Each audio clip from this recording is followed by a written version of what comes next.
કે સૌરાષ્ટ્રનો સૌથી મોટો એસી ડોમ એની અંદર નવરાત્રી પ્લાન આઉટ કરે છે. તો મોજે મોજ બાપો બાપો. આવી નવરાત્રિ આજ સુધી રાજકોટમાં નથી થઈ. એટલે 9 દિવસ પરંપરાગત માત્ર માં દુર્ગાના 9 સ્વરૂપોની ઉપાસના થાય છે. બડા હુઆ તો ક્યાં હુઆ, જૈસે પેડ ખજૂર, પંથી કો છાયા નહીં, ફલ લાગે અતિ દૂર. જે મોટા મોટા કલાકારો છે એ સંસ્કૃતિને ભૂંસવા માટે વધારે પ્રયત્ન કરી રહ્યા છે. બધા જે કલાકારો બિચારા ઘણું બધું મહેનત કરીને આવે છે એને કઠપુતલીની જેમ નચાવતા હોય. બેકગ્રાઉન્ડ ફૂલ મજબૂત હોય તો જ આમાં આવું. હવે કલાકારે જે ફૂલની જેમ ઉગતું હોય એને કચડી નાખે એ કર્મની ગતિ ન્યારી છે. આય કરેલા આય ભોગવવા પડે. કોઈ એક એવી વાત કે જેને ઓલવેઝ મગજમાં રાખવી જોઈએ, જેને સફળતા હજી સુધી મળી નથી. આ ફિલ્ડ છે ને ભ્રમિત ફિલ્ડ છે, ફુગાવાથી ઊંચેલી આ ફિલ્ડ છે. દરેક માણસ આ ફિલ્ડમાં ખોટો છે. બહુ સરસ ફિલ્ડ છે, અમારે હેલ્ધી કોમ્પિટિશન છે. કાંઈ એવું નથી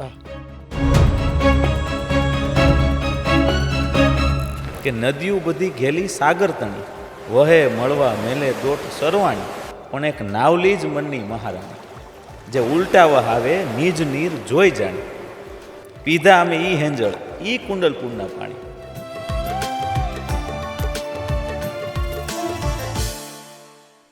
નમસ્કાર મિત્રો.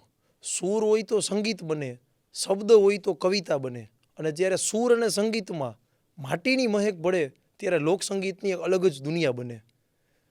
ભારતીય સંસ્કૃતિમાં ઘણા બધા તહેવારો છે. બધા જ તહેવારો આપણે ઉત્સાહથી ઉજવીએ છીએ, પણ એક એવો તહેવાર જેની બધા જ લોકો આખા વર્ષમાં રાહ જોવે છે, એ જ તહેવાર એટલે નવરાત્રિ.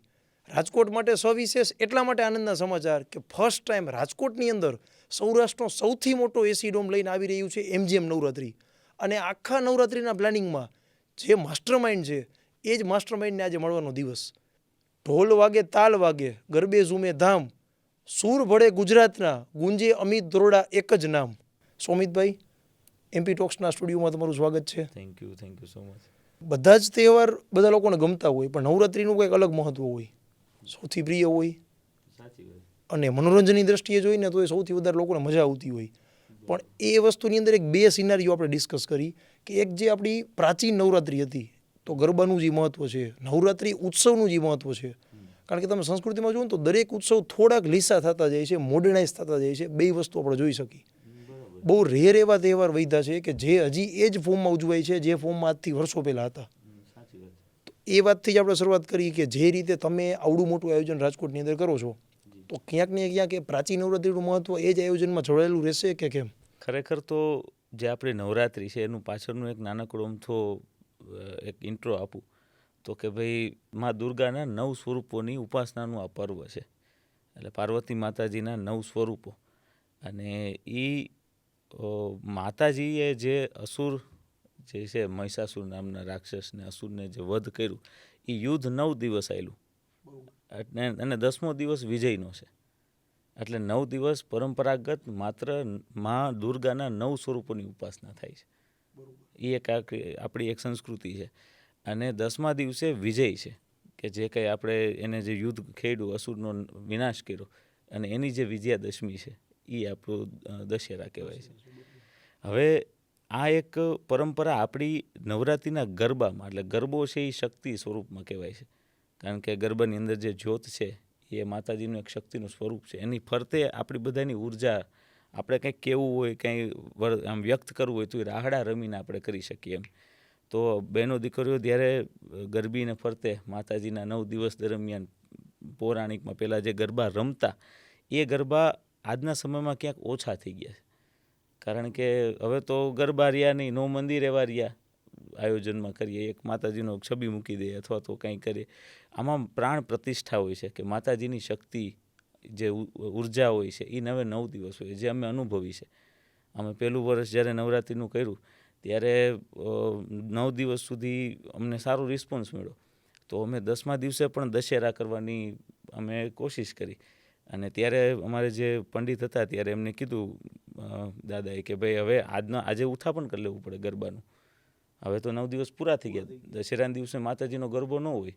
અને લિટરલી અમને એ 10મા દિવસે અમને કોઈ ઉર્જા ના આવી ગાવા માટે અથવા તો રમવાની, કોઈ જે 9 દિવસ, કારણ કે એ જ જગ્યા ઉપર, એ જ પ્લેસ ઉપર અમે 9 દિવસ ગરબા કર્યા. પણ 10મા દિવસે એ ખરેખર મહિમા નથી એનો. એટલે અમે ત્યારથી જ માત્ર 9 દિવસ નવરાત્રિ કરીએ છીએ. પણ કેવું થાય કે તમે જે બહુ સરસ સમજે એવું કે આટલો મહિમા છે, શું રાજકોટ નહીં ઓલ ઓવર બધા લોકોને આ મહિમા કદાચ નહીં ખબર હોય. બીજો પોઈન્ટ થાય કે ખબર હોય તો એ મહિમા સાથે ઉત્સવ ઉજવાતો નથી. જે પોઈન્ટ છે એક એક્ઝામ્પલ એટલે એક દિવાળી હતી તો બધાને ખ્યાલ છે કે રામ ભગવાન જ્યારે પાછા વિજય કરીને આવ્યા તો એક બહુ પ્યોર ફોર્મ હતું દિવાળી ઉજવવાનું. એ ક્યાંક ને ક્યાંક આજે ફટાકડા કે બીજા ઉત્સવો કહેવાય ને સાદી ભાષામાં લીસા થતા જાય છે. તો એ વસ્તુ ક્યાંક ને ક્યાંક નવરાત્રિ એમાં સૌથી મોખરે આવે લીસા થવામાં, કે જે પ્રાચીન પરંપરા હતી એ ભૂલાઈ ગઈ ને એના બદલે આપણે આખું કંઈક અલગ જ રીતે ફેસ્ટિવલ ઉજવી છીએ. તો આજે કેવું છે MGM નવરાત્રિ કે જે લગભગ આ ચોથું વર્ષ છે મારી ભૂલ ન થાય તો, ક્યાંક ને ક્યાંક MGM એ કલ્ચર જાળવી રાખવાની કે થોડુંક એનું ફોર્મ એની અંદર આવે આવો પ્રયત્ન કરેલો છે. તો આ વર્ષે શું એ જ પ્રયત્ન પાછો લોકોને જોવા મળશે? હા, બિલકુલ મળશે. એમાં ઉમેરો છે. અમે પહેલું વર્ષ જ્યારે કર્યું ત્યારે એક વિચારથી કર્યું હતું કે ખાલી માત્ર માતાજીના ગરબા, કૃષ્ણગાન, કોઈ પણ બોલિવૂડ ગીત હોય કે કોઈ ફિલ્મી ગીત હોય એની કોઈ ટ્યુન માત્ર 9 દિવસ માટે અમે ન વગાડીએ એમ, કારણ કે એ ઉપાસનાનો પર્વ છે માતાજીનો. અને એ વિચારથી અમે MGMની સ્થાપના કરી હતી. અને પછી લોકો આવતા ગયા, લોકોએ સ્વીકાર્યું. અમને અમારા માટે રાજીપાની વાત એ હતી કે જે કલ્ચર અમે લોકોને આપવા માગતા હતા એ લોકોએ સ્વીકારી લીધું. અને આ સામેથી જ કહેતા હતા કે અહીંયા સારું છે, અહીં કંઈ કલ્ચરલ વાઇબ્સ જ મળે છે, અહીંયા સારું છે, બીજું કાંઈ ફિલ્મી સોંગ નથી વાગતા, અહીં સારું છે કે અમને અહીંયા સેફટી મળે છે. એ લોકો જ કહેતા ગયા. એટલે લોકોએ જ બિલ્ડઅપ કર્યું અમને અહીંયા સુધી લાવવા માટે કે ભાઈ નહીં તમે કંઈ હજી હવે અમારે કંઈ કરવું હોય તો અમને લોકોની ચિંતા થાય કે ભાઈ આપણે આવું નથી કરવું. એટલે હવે ગયા વર્ષે અમે જ્યારે કર્યું 3 વર્ષ અમે જર્ની કરી કન્ટિન્યુ. હવે ગયા વર્ષે લોકો આવતા હતા અને હું એકલો સ્ટેજ ઉપર હતો એઝ એન આર્ટિસ્ટ, લીડ સિંગરમાં, મેલ લીડ સિંગરમાં હું અને મારી સાથે બીજા 2 ફિમેલ લીડ સિંગર. અને પછી લોકોને જાવું મન ન થાય ઘરે, કારણ કે 12, 12:30, 1 વાગી જાય અને લોકો એમ થાય કે નહીં હજી અમારે કંઈક સાંભળવું છે, હજી અમારે માણવું, કારણ કે અહીં મજા આવે છે.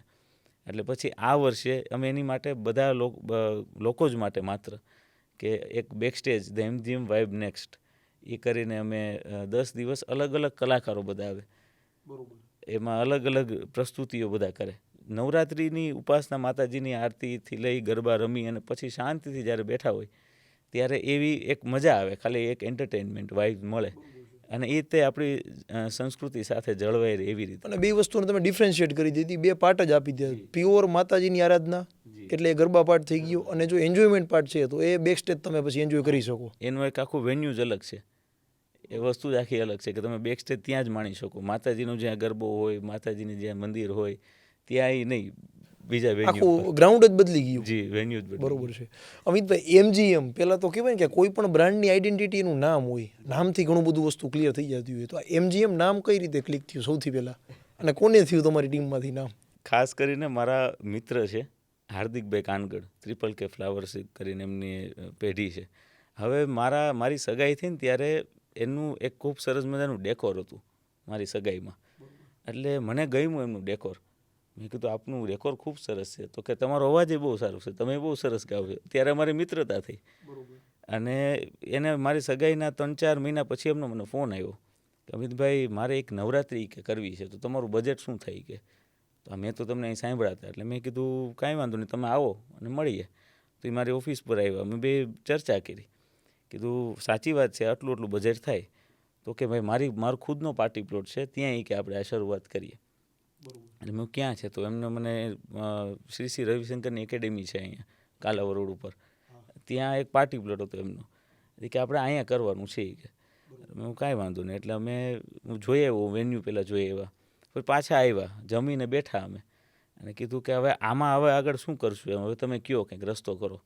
એટલે મેં કીધું આ રીતના છે કે હું ફર્સ્ટ ટાઈમ કરું છું, હું આ સાહસ પહેલી વખત કરું છું, એટલે તમે કંઈક મને સમજી વિચારીને કહેજો એમ.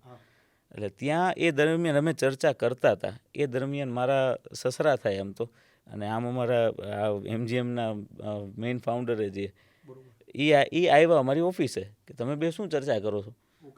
તો હાર્દિકભાઈ કીધું કે આવી રીતના મારે નવરાત્રિ કરવી છે, અમિતભાઈ પાસે આવ્યો છું. તો કે એક કામ કરો ને, જો તમે ફર્સ્ટ ટાઈમ કરો છો, અમિતભાઈની પણ ફર્સ્ટ ટાઈમ નવરાત્રિ છે, તો 2 ભેગા કરો ને. એટલે એ એક વિચાર આવ્યો અને કીધું કાંઈ વાંધો નહીં હાર્દિકભાઈ, કે મને કાંઈ પ્રોબ્લેમ નથી. અને એ એક સ્પોટ હતો એમ, કોઈને કાંઈ વિચાર કે એક ક્ષણે ન આવ્યો વિચાર કરવાનો, સાવ બ્લેન્ક હતા. મને કાંઈ વાંધો નથી ફર્સ્ટ ટાઈમ કરવામાં. હાર્દિકભાઈ કે મને વાંધો નથી. દીપેશભાઈ કે ડન છે કરો. તો કે તો શું નામ રાખશું? એટલે હું બેઠો હતો એટલે મેં કીધું આપણે માતાજીનું કાર્ય કરીએ છીએ એટલે માં રાખીએ, માં ગરબા કીધું. તો હાર્દિકભાઈ કે બરાબર છે, બહુ સારું છે. તો એ કે આપણે કોઈ આવશે તો એમ કે માં ગરબામાં ગયા હતા, હા, માં ગરબામાં અમે રમવા ગયા હતા. થોડું બોલવામાં પેલું થાય. બોલવામાં થોડુંક કે એવું થશે એટલે કંઈક એનું લોગો કેમ બને, એટલે લોગો બનાવવા માટે કંઈક આખું નામ કે. એટલે મેં કીધું જો આપણે બધા મિત્રો છીએ અને મિત્રોથી એક સદભાવના સારા વિચારથી આપણે આ કાર્ય શરૂ કરીએ છીએ. એટલે માનો ગરબો છે એટલે માં ગરબી, અને આપણે બધા મિત્રો છે એટલે મંડળ, અને એનું ઇંગ્લિશ કરવા જાવ તો MGM. અને આ વાત પૂરી થઈ. અમે ડન, કોઈ વિરોધ નહીં, કાંઈ નહીં, ખાલી ઓકે ડન તમે લખી નાખો. અમે પેપર ઉપર લોગો બનાવ્યો જાતે જ ડિઝાઇન કરીને કે આવો લોગો આપણો બનશે. અને જ્યારે અમે બહાર નીકળ્યા તો હાર્દિકભાઈ એમની નવી ગાડી લઈને આવ્યા હતા કેમરી, એમાં માં લખાવેલું હતું આગળ. એટલે એ કે આ બધા સંજોગો ભેગા થયા અને પછી માં ગરબી મંડળ નામ. આ બહુ મોટો પ્રોજેક્ટ છે. હમણાં સામાન્ય 25-50 લાખ કે કરોડની વાત હોય ને તો we are not talking about this topic, but we are talking about huge. એક લિમિટથી મોટું બજેટ, અને એ રાજકોટ જેવા સિટીમાં. એ ક્વેશ્ચન છે કે તમને શું લાગે છે એઝ એ ઓર્ગેનાઇઝર અને લીડ સિંગર તરીકે કે રાજકોટ એક્સેપ્ટ કરશે? કેવો રિસ્પોન્સ છે રાજકોટનો? રાજકોટની આ મેં પહેલાં પણ કીધેલું છે મારા મિત્રોને બધાને કે આ એક ફ્યુચર નવરાત્રી ઓફ રાજકોટ છે. પહેલાં તો કંઈક નવું થાય. રાજકોટમાં આજથી ઘણા વર્ષો પહેલાં લગુન હોટેલ આવી. હા, લગુન રિસોર્ટ જે છે. હવે એ કેવડું સરસ પ્રોપર્ટી છે. ત્યારે રાજકોટમાં એવી પ્રોપર્ટી નહોતી. એટલે હવે ત્યારે લોકોને એ જોતું હતું તો એ ક્યાંક કોઈક બહાર જતા હતા, કોઈક ડેસ્ટિનેશન વેડિંગ બહાર પ્લાન કરતા હતા, out of Gujarat, out of India સુધી પ્લાન કરતા હતા લોકો. અને હવે એ જ વસ્તુ જો રાજકોટમાં એવું જ એટમોસ્ફિયર મળે તો લોકો ત્યાં જાય. કારણ કે લોકોની પાસે સ્પેન્ડિંગ કેપેસિટી છે, પણ એક યોગ્ય જગ્યા અથવા તો યોગ્ય પ્રોડક્ટમાં એ પૈસા એના ખર્ચી શકે અથવા તો વેલ્યુ થાય પ્રોડક્ટની, એ જગ્યાઓનું અહીંયા અછત હતી. અને એ સિઝન્સ હોટલ છે કે પછી લગુન છે કે એવી પ્રીમિયમ પ્રોપર્ટીઝ છે, એ વસ્તુ કવર કરી. એટલે એ લોકોની જર્ની પણ અમે જોઈ કે ભાઈ એક ખેતર જેવું હોય એમાંથી ઊભું કરેલું છે એટલું સ્ટ્રક્ચર, અને એને સરસ રીતના એને એક્ઝિક્યુટ કરે છે. તો આવી નવરાત્રિ આજ સુધી રાજકોટમાં નથી થઈ. અને નથી થઈ એનું કારણ એ છે કે ક્યાંક ભય હોય, ક્યાંક ડર હોય કે આ અવડું મોટું સાહસ છે અને એ સાહસ કદાચ પાર ઉતરે કે નહીં. અને એની પાછળનો કંઈક હેતુ પણ અલગ હોય. અમારો માત્ર એ જ હેતુ છે કે તમે વિચાર કરો, 10,000 રૂપિયાનો અમારો આ સિઝન પાસ છે, 10 દિવસ માટેનો કપલ પાસ, 2 વ્યક્તિ માટેનો. એમાં AC ફૂડ કોર્ટ, જેમાં પ્રીમિયમ બ્રાન્ડ્સ જેમ કે સ્ટારબક્સ છે, સેફેક્સો છે, પછી સારી સારી જે બ્રાન્ડ્સ છે એ એમાં ઇન્વોલ્ડ છે ફૂડની અંદર. બરોબર છે. પછી જેમાં તમે પ્રીમિયમ તમારી જે વસ્તુ જોઈ છે એ જ દામ ઉપર તમે લઈ શકો એમ. કોઈ એમાં તમે પૈસા ખર્ચો તો સારી વસ્તુ મળે તમને. પછી જેમ કે વોટર છે, પાણી છે, તો પાણી આપણે વેદિકાનું જ રાખીએ છીએ, એ પણ જેમ છે એ જ ભાવમાં, એમ કોઈ એમાં ઉમેરો નહીં. એટલે લોકોને એના પૈસા ખર્ચે તો એ જ વસ્તુ મળે. પછી મંડલીનું આખું અલગ ગ્રાઉન્ડ છે, ઓપન સ્કાય, જેને આપણે કહીએ કે ઓપનમાં રમવું છે, ઓપન વાઇફ જોતી છે તો ત્યાંથી મળે છે. પછી AC ડોમ છે. AC ડોમમાં 10 દિવસ આપણા ગરબા છે. પછી એમાં એક દિવસ સિંગર બી પ્રાકનો કોન્સર્ટ છે. પછી 10 દિવસ ધ MGM વાઇબ નેક્સ્ટ, એટલે કે રોજ અલગ અલગ કલાકારો બહારથી આવે છે. એમાં એક દિવસ આપણે ધીરુભાઈ સરવૈયા હાસ્ય કલાકાર પણ છે, અને ચેન્ડા પરફોર્મન્સ. 40થી વધુ કેરળના એવા આર્ટિસ્ટો છે કે જે ચેન્ડાથી માતાજીની લોકો ત્યાં આરાધના એ રીતના કરે. આપણે નગારાને એવું બધું વાપરીએ તો ત્યાં એ રીતના કરતા હોય. તો એ લોકો અહીંયા આવે છે, એનું ટ્રાવેલિંગ પણ અઠવાડિયાનું થાય ત્યાંથી અહીંયા આવવાનું. એટલે આખું ક્રૂ સેટઅપ સાથે આવતું હોય, મોટું સેટઅપ લઈને આવે છે. પછી એક દિવસ છે તો ભજન જેમિંગ છે, ડિવોશનલ જેમિંગ છે, એક દિવસ ગઝલ જેમિંગ છે. આ બધી જ વસ્તુનો સમાવેશ માત્ર પર ડે 500 રૂપિયામાં છે. બરોબર છે. બહુ વધારે ફેસિલિટી થઈ કે ભાઈ જો પૈસાની દ્રષ્ટિએ જોઈ તો અમાઉન્ટની સામે તમે જે પ્રોવાઈડ કરો છો. પ્રીમિયમ પ્રિમાઇસીસ સિઝન્સની, એમાં પાર્કિંગ બહુ મોટી સંખ્યામાં ગાડી તમે આરામથી પાર્ક કરી શકો. કેટલા ખેલૈયા તમારી દ્રષ્ટિએ આ વર્ષે રમશે MGM સાથે? MGMમાં અમે તો કહી ન શકીએ, પણ અમારું એવું છે કે 10,000 પ્લસ રોજ આવે લોકો. અને ઓડિયન્સને બધાને ખ્યાલ જ છે કે અમિતભાઈ ને એમની ટીમ આ વખતે સૌરાષ્ટ્રનો સૌથી મોટો AC ડોમ અને એની અંદર નવરાત્રી પ્લાન આઉટ કરે છે. સાંભળતા જેટલી મજા આવે અને જેટલું મોટું આયોજન છે એટલું પાછળ એનું કહેવાય ને બેક સ્ટેજ જે એની પ્રિપરેશન છે એટલી લાંબી અને મોટી હોય છે. તો એ પ્રિપરેશન અત્યારે ફૂલ ફ્લેજમાં સારામાં સારી ચાલે છે. જી બિલકુલ, અત્યારે ખૂબ સરસ અમે બધા મ્યુઝિકલી પણ હવે ગરબા ખાલી ગરબા ગાવાના હોય 9 દિવસ, તો 9 દિવસ અલગ અલગ સ્ક્રિપ્ટ, એટલે અમે 800થી પણ વધારે ગરબાનું કલેક્શન ઉપર અમે વર્ક કરી રહ્યા છીએ અત્યારે. એની આપણા પ્રાચીન બધા પ્રાચીન જ ગરબા કોઈ છે. એમાં બોલિવૂડનું સોંગ નહીં કે હિન્દી સોંગ નહીં, કાંઈ નહીં. જોરદાર. તો સાચે જ રાજકોટને કંઈક અલગ ટેસ્ટ આ વખતે મળશે. બિલકુલ, અને એક અલગ અંદાજમાં મળશે એમ.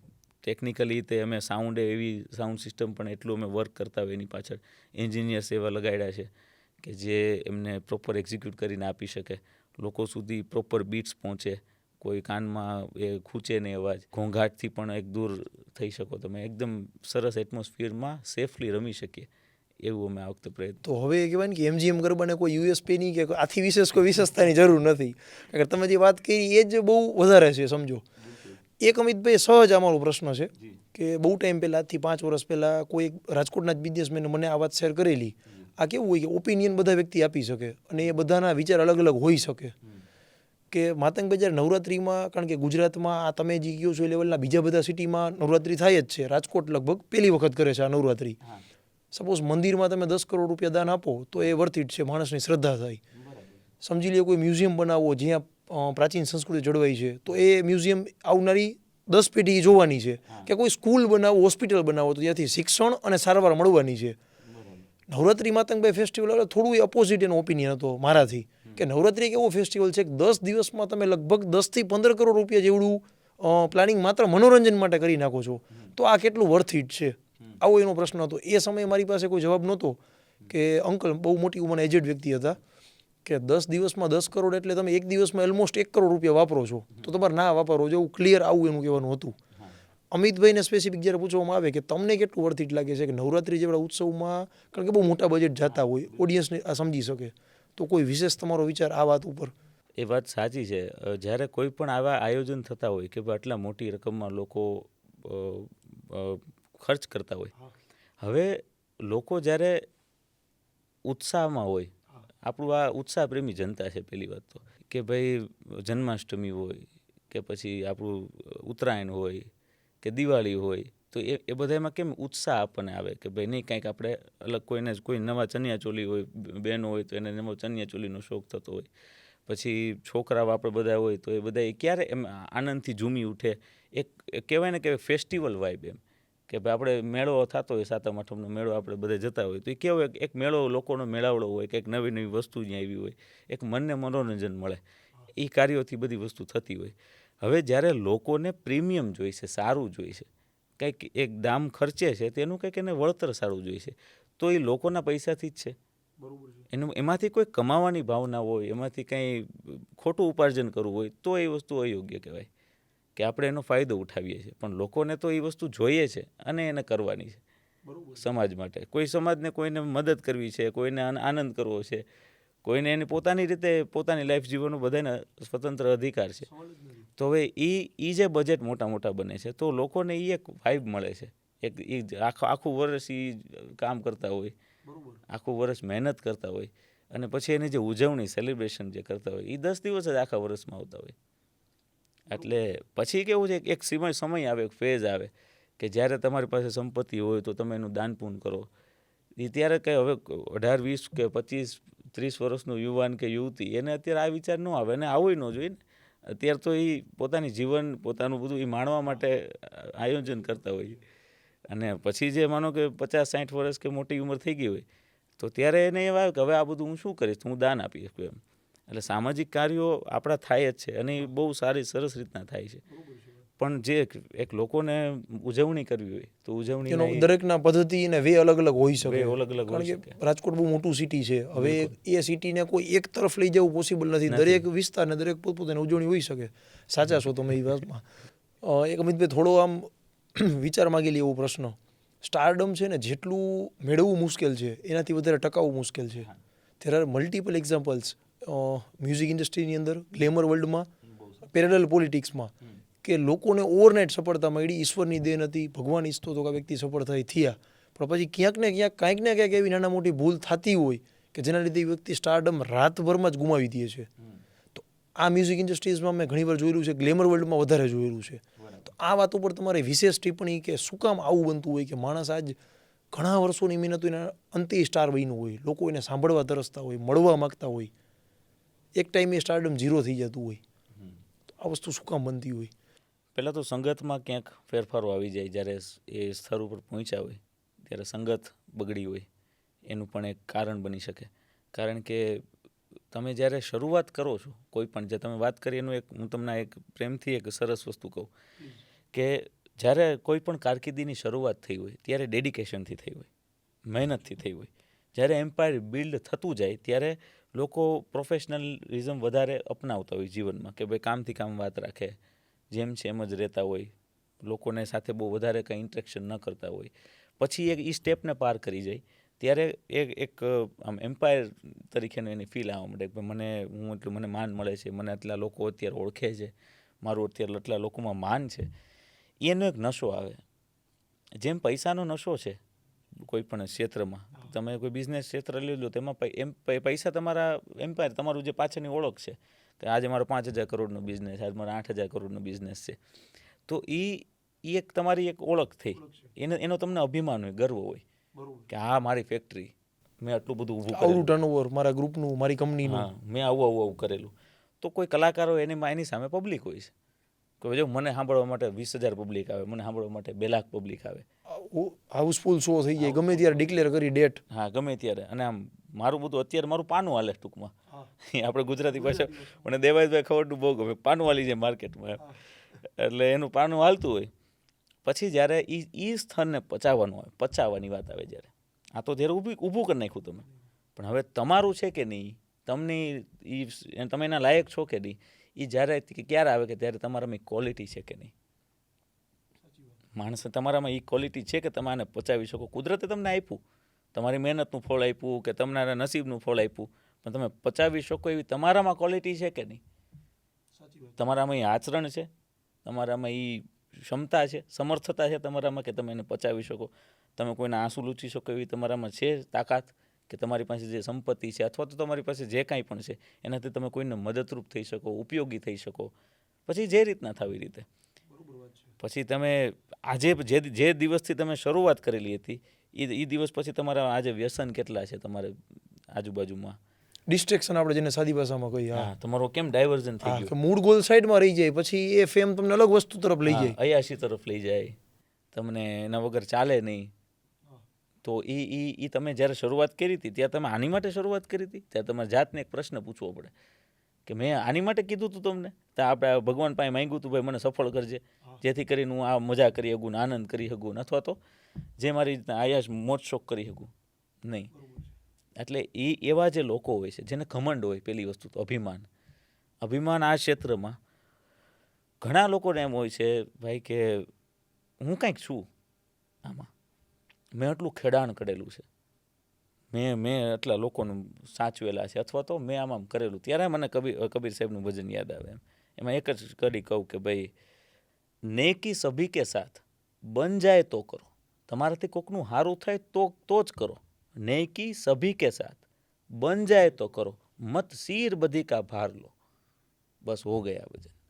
ખોટો ભાર ન લાખો કે આ બધું હું કરું છું, કે મારાથી થયું છે, મેં આવું કરેલું, મેં આટલા સ્ટ્રગલ કરેલા. એટલે ભાઈ ગમે એને કરવા પડે સ્ટ્રગલ. સામાન્ય માણસ અત્યારે લોકલ ટ્રેનમાં મુંબઈમાં તમે જોવો તો હજારો માણસો જાય, બધી સ્ટ્રગલ નથી કરતા. તમે કઈ નીત નવાઈ ના છો, મેં આ ક્ષેત્રમાં આટલું ખેડાણ કરી નાખ્યું, તો કોણ ન કરે ખેડાણ? આ બધા ખેડાણ કરવા તો આવ્યા છે, એની આટલું જન્મ લીધો ખેડાણ કરવા હતું. મારી એટલી મેં આમ દિવસો કાઢેલા છે, મેં ભૂખા કાઢેલા. તો બધાને તાજમહેલ જ હશે પહેલેથી. તો એ છે એ એક ભરમાવી દે એવી વાતો છે બધાની. અને પછી જે ઘમંડ આવી જાય, આજે કોઈ મોટા કલાકાર પાસે ગયા હોય આપણે, કોઈ પણ વ્યક્તિ, તો કે આવો બેસો આમ કરીને, જાણે કે મેં કોઈ સીધી ઉપલબ્ધિ પાસ કરી લીધી હોય. અરે ભાઈ તમે લોકોના પ્રેમથી બન્યા હો. તમે હું જ કહું ક્યાંક એ વાત એ ભૂલી જતા હોય કે મને બનાવ્યો કોને, લોકોએ ઓડિયન્સ જ ભૂલી જાવ 5 મિનિટ, તો તમે શું કલાકાર? હા શું કલાકાર? છતાંય ઘમંડ એવો આવી જાય, કારણ કે ત્યારે એમ હોય કે ભાઈ કોકને કંઈક કહેવા માંડે, હું કંઈક મોટપ કરું છું, એટલે ત્યારે એની પાસેથી એક સમય મેં એવા જોયેલા છે ભાઈ કે એ પીડાતા બહુ હોય સમયે. અંત સમય હોય કે મધ્ય સમય હોય જીવનનો, એમાં પીડાતા બહુ હોય. એવા લોકો મેં જોયેલા છે. બરોબર છે, કારણ કે તમે જે કીધું એ સ્ટારડમ પચાવી જ ન શકી. પચાવી એક કળા છે. તમારે આજે એક અખૂટ કીર્તિ મળી છે તમને, એવી કીર્તિને આપણે જો પ્રોપર ડાયજેસ્ટ ન કરી શકી તો એ તો ગમે ત્યારે અપોચો એનો થવાનો હોય ભાઈ.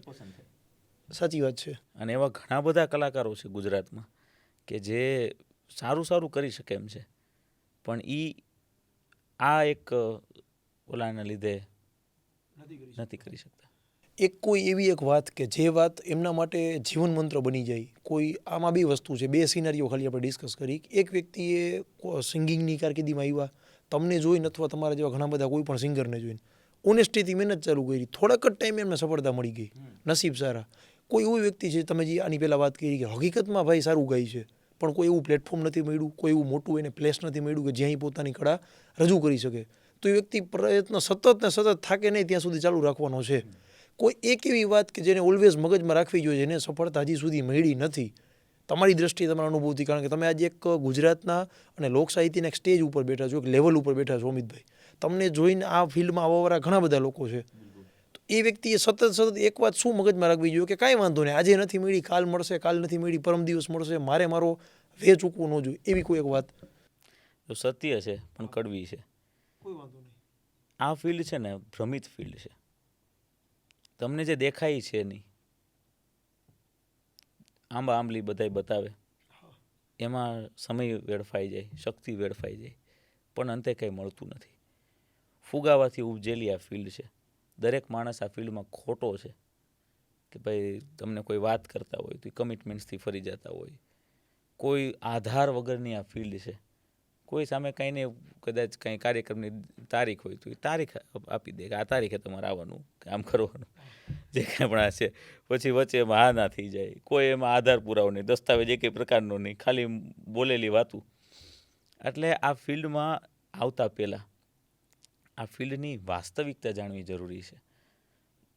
હું સોની છું, પરજીયા સોની. મારા પપ્પા હોય, મારા દાદા હોય, અને ખાલી માત્ર શોખ હતો. હવે હું એક અલગ કોમ્યુનિટીથી આવું છું, હું એક અલગ વેથી આવું છું, એટલે મને ફિલ્ડમાં ક્યાંક અડચણો પડતી હોય ક્ષેત્રમાં. એવા મારી જેવા હજારો કલાકારો છે કે જેને ક્યાંક ને ક્યાંક આ વસ્તુ નડતી હોય. હવે સમય એવો બદલી ગયો કે હવે સોશિયલ મીડિયા આવ્યું. સોશિયલ મીડિયામાં જે ધારે એ કરે અને લોકો એને પ્રોત્સાહિત કરે. લોકો એટલે આજે કહેવાય ને કલાકારોના સારા સારા વિડીયો બહાર આવવા માંડે. કોકને એમ થાય હું કંઈક સારું ગાઉં છું તો મૂકી દઉં, હાલો. જે રીતના એને પોતાની કલા રીતના મૂક્યું, હાલો, જેવું મૂક્યું એવું. લોકોને ગમ્યું તો લોકોએ એને પ્રતિસાદ આપ્યો, એક્સેપ્ટ કર્યા. તો આ ફિલ્ડમાં આવતા પહેલાં આ ફિલ્ડની રિયાલિટી જાણવી, ડાર્ક સાઈડ પહેલાં જાણવી, કારણ કે આ દેખાય તો છે નહીં, એટલે એની પાછળનું જોવું પડે. મારી લાઈફમાં મેં જ્યારે આવ્યો ત્યારે નક્કી કર્યું હતું, મારા પપ્પાના અને મારા દાદાના ઘણા બધા કલાકારો મિત્રો, જેમ કે પૂજ્ય લક્ષ્મણ બાપુ બારોટ, શ્રી લલિતાબેન ઘોડાદરા, શ્રી બિહારીભાઈ હેમુભાઈ ગઢવી, પછી નિરંજનભાઈ પંડ્યા, એની પહેલાં દાદાના મેં પૂજ્ય નારાયણ સ્વામી, પૂજ્ય કાનદાસ બાપુ, આ બધા અમારા ઘરે આવતા. અને મને આજની તારીખમાં પણ બધા જેટલા અત્યારે હયાત છે એ લોકો મને સાચવે પણ છે અને મને ખૂબ પ્રેમ આપે છે. તો એ બધા પાસેથી જે ફિલ્ડનો અનુભવ લીધો કે જ્યારે હું તો એની પાસે બહુ નાનો કહેવાય, એના દીકરાની ઉંમરનો કહેવાય હું એમ. એ તો મારી કરતાં ડબલ ઉંમર હોય એટલો તો અનુભવ લઈને બેઠા છે. 50 વર્ષથી સ્ટેજ ઉપર હોય. હું ઉંમર નહીં ડબલ, મારી 25 વર્ષ છે તો એ 50 વર્ષથી તો સ્ટેજ ઉપર છે. એટલે એ લોકો પાસેથી જ્યારે મેં સાંભળ્યું બધી વસ્તુ કે આવું હોય, પછી કોઈ ઓર્ગેનાઇઝર હોય તો એ આમ કામ કરતા હોય કે જે કાંઈ પણ હોય XYZ, તો એમાંથી એક મને પ્રેરણા મળી કે હું બનાવીશ તો મારું સ્ટેજ બનાવીશ. કોઈ સ્ટેજ પ્રોવાઈડ નહીં કરે, મારે જાતે જ બનાવવું પડશે મારું સ્ટેજ. આપે તો લઈશ, કારણ કે એની પાસેથી મારી પાસે જ લઈ લેશે અથવા તો મારો ઉપયોગ કરશે. આજે નાનું તો નાનું મારું. આજે કોઈ ફિલ્ડમાં કલાકારોને કોઈ ઓપોર્ચ્યુનિટી શોધતા હોય, હું તો એમ જ કહું ઓપોર્ચ્યુનિટી તમારી પાસે છે, તમે હું કામ બીજાને આપો શોધવા હાટું. તમે જાતે બનાવો પોતાનું જાત જેવું બને એવું બનાવો યાર. કારણ કે એ બે વાતનો ગર્વ હોય, મેં બનાવ્યું છે, હા. કોઈ કારણોસર તૂટે તો પાછું બનાવી પાછું લઈશ બનાવી અને વધારે સ્પીડથી બનાવીશ. શું કામ આ કોઈ કલાકાર નહીં કે હા કલાકાર જે હશે, કારણ કે હું અત્યારે જે તમારી સાથે વાત કરું છું, હું એક કલાકારથી અલગ એક વ્યક્તિત્વ તરીકે વાત કરું છું. હું કલાકાર નથી, પણ કલાકાર કોઈ આવું બોલશે નહીં.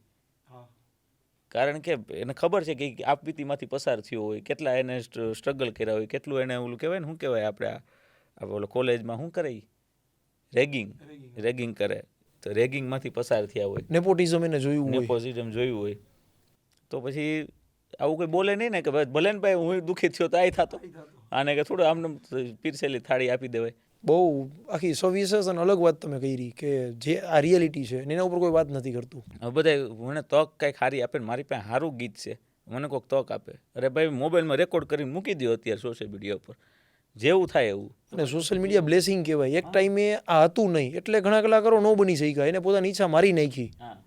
અત્યારે શું થાય કે કોઈ પણ વ્યક્તિની ઈચ્છા થઈ અને જો સાચું કંઈ એનામાં તમે કેમ કૃતિ છે અને એ મૂકી દઈએ તો લોકો એને એક્સેપ્ટ કરશે, તો એ સોશિયલ મીડિયા એક વરદાન છે અત્યારે 100%. અને તમે તમારું કરી શકો. એટલે આમાં થાય છે એવું કે ભાઈ આવનારા જેટલા પણ કલાકારો છે એને ક્યાંક ને ક્યાંક ઇન્ડસ્ટ્રી જે અત્યારે બનેલી છે, જે ફેક ઇન્ડસ્ટ્રી છે, આ બધાય તમને સારા કલાકારો જે હશે, તમે કોઈ સારા વ્યક્તિત્વને મળશો, એ તમને આ કહેશે કે ભાઈ આ એક ફેક્ટ ઇન્ડસ્ટ્રી છે, તમને આમાં કોઈ સાચું મળતું જ નથી. ક્યું ક્યારે કેમ હાલી જાય ખબર જ નથી પડતી. જોયું તમે એઝ એ લિસનર કે એઝ એ ઓડિયન્સ તમે એ અનુભવતા હશો કે આ હાળું કેમ હાલી જાય છે.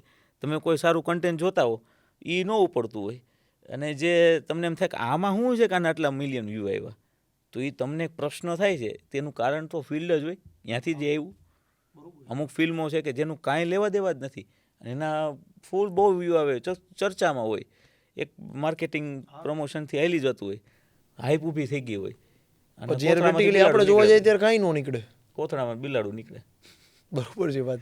તો ભાઈ જે જનરલી કોઈ સ્ટેજ ઉપરથી કે કોઈ મંચ ઉપરથી વાત કરતા હોય કે બહુ સરસ ફિલ્ડ છે, અમારે હેલ્ધી કોમ્પિટિશન છે, કાંઈ એવું નથી. બરોબર, તો એ 100% ફેક વાત છે. 100% ફેક. આમાં કેમ તમે કહો તો ઓકે છે, તમારે જ્યારે કોન્સર્ટ હોય ત્યારે બોલાવજો ભાઈને બાજુમાં ગાવા, શો હોય ત્યાંથી બોલાવજો, હેલ્ધી કોમ્પિટિશન હોય તોય હા રોડ ગાજો બે એક માઇકમાં, જો એ તમને લાગતું હોય તો જુગલબંધી કરજો. કોઈને આપવું નથી. એટલે હું જ્યારે કે મારે વાતમાં કહેતો હોય મારા બધા મિત્રોને કેમ કે ભાઈ તમારું બનાવેલું હોય ને, આજે તમે કંઈક તમારું બનાવેલું હોય, તમે માનો કે અમે એઝ એ બિઝનેસ કરીએ, આજે મારો એક પ્રોફેશન તરીકે મેં આ મ્યુઝિકને અપનાવ્યું છે. પહેલાં મારું એક શોખ હતો, પેશન હતો, એને પ્રોફેશન બનાવ્યું. તો હવે હું મારું સ્ટેજ બનાવું છું. મેં મહેનત કેટલા વીએ હો થાય ત્યારે અહીંયા પહોંચીએ છીએ. આજે તમે વાત કરી MGM ઇવેન્ટની, બાપુ પાર્ટનો કેટલો ભાવ, ફૂટનો, કાર્પેટનો કેટલો ભાવ, જનરેટરમાં કેટલું ડીઝલ જોઈએ એટલે ઇવેન્ટ બળે. ત્યારે આપણે ગાતા હોય ત્યારે જનરેટર કેટલું એનું કેલ્ક્યુલેશન, લાઇટિંગમાં કેટલા જોશે, સાઉન્ડના જનરેટર કેટલા અલગ જોશે, કાર્પેટિંગ શું, ડેકોરેશન શું જશે, ફૂડમાં આપણે સાઈડથી શું પ્રોવાઈડ કરવાનું છે, લાઇટિંગ સેટઅપ, એનો કેટલો ખર્ચો થશે, એમાંથી ઇન્કમિંગ કેટલું છે, બાઉન્સર કેટલા રાખવા પડશે વ્યવસ્થા માટે, હોસ્પિટાલિટી માટે શું આપવું પડશે, કોણ VIP આવશે, સ્પોન્સર મળશે કે નહીં મળે.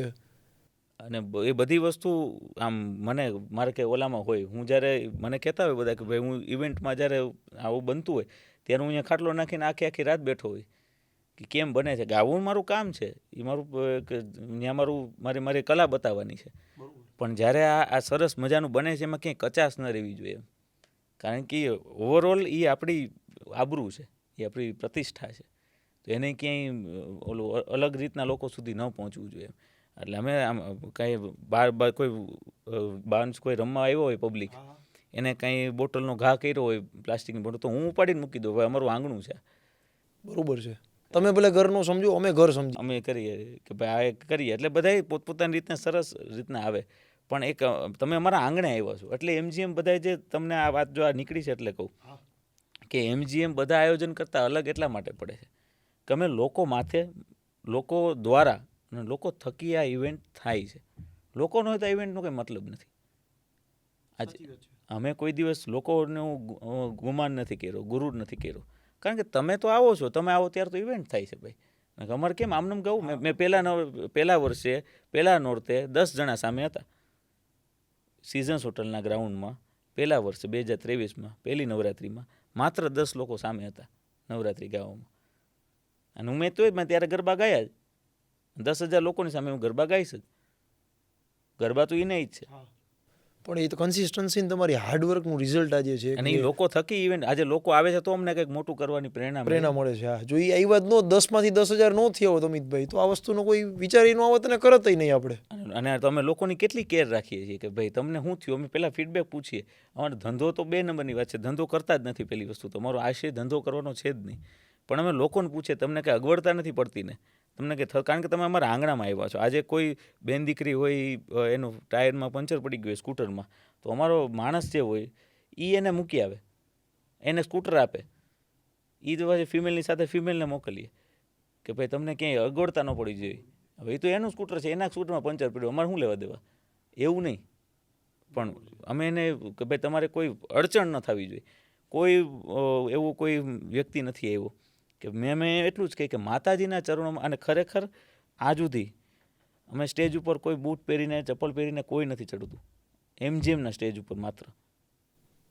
હા, કે જનરલી બીજી નવરાત્રિના આપણે વિડીયોને એવું જોતા હોય તો એમાં સિંગરો શૂઝ સાથે અથવા જે એના મોજડી કે જે એના પહેરવેશ સાથે મેચ થતું હોય એ પહેરીને ગાતા જ હોય, ગરબાની આરાધના કરતા હોય. પણ એક આપણો પર્વ છે તો આપણે એની ગરિમા રાખવી જોઈએ. કોઈ વ્યસન ન કરવું જોઈએ. મંદિર ઉપર સ્ટેજ એ મંદિર છે, બરોબર છે. તો આપણે એ વધારે એ લોકો સુધી પહોંચાડીએ છીએ. પેલું કહેવાય ને કે જે વ્યક્તિ જેટલો ડીપલી અભ્યાસ કરે ને એટલું વધારે નજીકથી તમે વ્યક્તિને જાણી શકો. ઉપર સરનો અભ્યાસ બધાને હોય. અમિતભાઈ, તમારા જીવનમાં ને તમને સ્ટડી કર્યા પછી એક વાત ધ્યાનમાં આવે કે સંત કબીર સાહેબ જે છે એના જીવન ઉપર તમે બહુ ડીપલી અભ્યાસ કર્યો છે. ઘણી બધી વાતો લોકોને ખબર જ હશે, પણ જ્યારે તમે ડીપલી અભ્યાસ કર્યો છે ત્યારે કોઈ 1 કે 2 વાત એવી જે તમને ધ્યાનમાં આવી, કોઈ એવું લેસન કે જે હજી સુધી દુનિયાને ખ્યાલ નથી અને તમને કબીર સાહેબના જીવનનો અભ્યાસ કરવાથી ધ્યાનમાં આવી હોય, તો કોઈ એવી વાત શેર કરો. કબીર સાહેબનું જે મને એક જ સાખીમાં એમનું પરિચય છે કે કબીર કબીર ક્યાં કરો, ખોજો આપ શરીર, પંચ ઇન્દ્રિય વશ મેં કરો, તો આપો આપ કબીર. આ જે કબીર સાહેબની એક સાખી છે એ જ એમનું જે ચરિત્ર છે એ આપણને સ્પષ્ટ કરે છે. પછી તો ઘણી બધી માન્યતાઓ છે. ભારતમાં ઘણા બધા એમના આશ્રમો છે. ઘણી બધી વિચારધારાથી પ્રેરિત થઈને પણ લોકો કબીર સાહેબના આશ્રમોમાં જાય છે. પણ ખરેખર તો કબીર સાહેબે પોતાની જાત માટે જ વાત કરી છે કે પોતાની જાતમાં કેટલી આપણી અજ્ઞાનતા છે એ આપણે કોઈ કે મારે જ્ઞાન જોઈએ છે, જ્ઞાન પામવું છે, આપણે મોટી મોટી કથાઓમાં જઈ સારા મોટિવેશનલ સ્પીકરોને સાંભળીએ, અથવા તો કોઈ પણને આપણે ગ્રંથો આપણે મોટા વાંચતા હોય, એમાંથી આપણે જ્ઞાન મેળવવું છે એ એક લાલચથી આપણે વાંચતા હોય કે તમે ક્યાંક લો ફીલ કરતા હો તો તમને એમ થાય કે હું આ કંઈક સંતને સાંભળું અથવા તો હું કોઈ મોટિવેશન સ્પીકરને સાંભળું જેથી કરીને મારો એક અંદરનો કોન્ફિડન્સ બૂસ્ટ થાય. તો એવી આપણે જ્યારે અંદરથી ભૂખ હોય ત્યારે આપણે એ મોટિવેશન ગોતવા જતા હોય. અને ત્યારે એ ભૂખમાં તમે જો કબીર સાહેબને ગોતવા જાઓ અથવા તો વાંચવા જાઓ ત્યારે કબીર સાહેબ એમ કે તમે અંદર ઝાંખો, તમે આ બહાર અત્યારે ખોટા વયા જાઓ છો. એના એક્સટર્નલ નહીં, કોઈ વસ્તુ એક્સટર્નલ કાંઈ નથી, તમારી અંદર છે. તમારી અંદર અજ્ઞાનતા છે એ ગોતો, તમારી ક્યાં ભૂલ છે એ ગોતો, એટલે તમને આપોઆપ મોટિવેશન મળી જાય. તમે ક્યાં અટવાણા છો એ ગોતો, શું કામ અટવાણા એ ગોતો, તમારી જાતને પ્રશ્ન કરો. તમે બીજાને શું કામ પ્રશ્ન કરો સાહેબ મારે શું થયું, હું કેમ આમ છું, મારા જીવનમાં કેમ આમ હાલે છે? એવું કોઈ બીજા સંતો પાસે જવાની જરૂર જ નથી. તમે શું કામ, તમે ક્યાં બંધાણા પેલા એ ગોતો તો તમે ક્યાંક છૂટી શકો. બડા હુઆ તો ક્યાં હુઆ, જૈસે પેડ ખજૂર, પંથી કો છાયા નહીં, ફલ લાગે અતિ દૂર. કે માણસ ગમે એટલો મોટો હોય પણ જોવું એ પડે કે ઉપયોગી કેટલો છે, મોટો કેટલો છે એ નહીં. તો આ વાતને એક રેફરન્સ સાથે વાત કરું કે જ્યારે આજે ગુજરાતની અંદર ઘણા બધા સિંગરો છે અને સારું છે, એક નાના ગામડાના શેરીથી લઈને નાના સિટીના નાની જગ્યાએથી જ મોટા સિંગરો આવે છે. પેલું કહેવાય ને કે માળી હોય ફૂલ ખાલી સાચવતું હોય પણ એ ઉપયોગી ફૂલ બધા આખા સોસાયટીને થવાનું, સમાજને થવાનું. એમ જે સિંગર છે, સ્પેસિફિક લોક સાહિત્યકાર છે, સંતવાણી જે કહે છે એ હકીકતમાં આપણી ભારતીય સંસ્કૃતિને સાચવે છે, આગલી જનરેશન સુધી પહોંચાડે છે, સમાજ એનો ઉપયોગ લે છે, સાંભળે છે.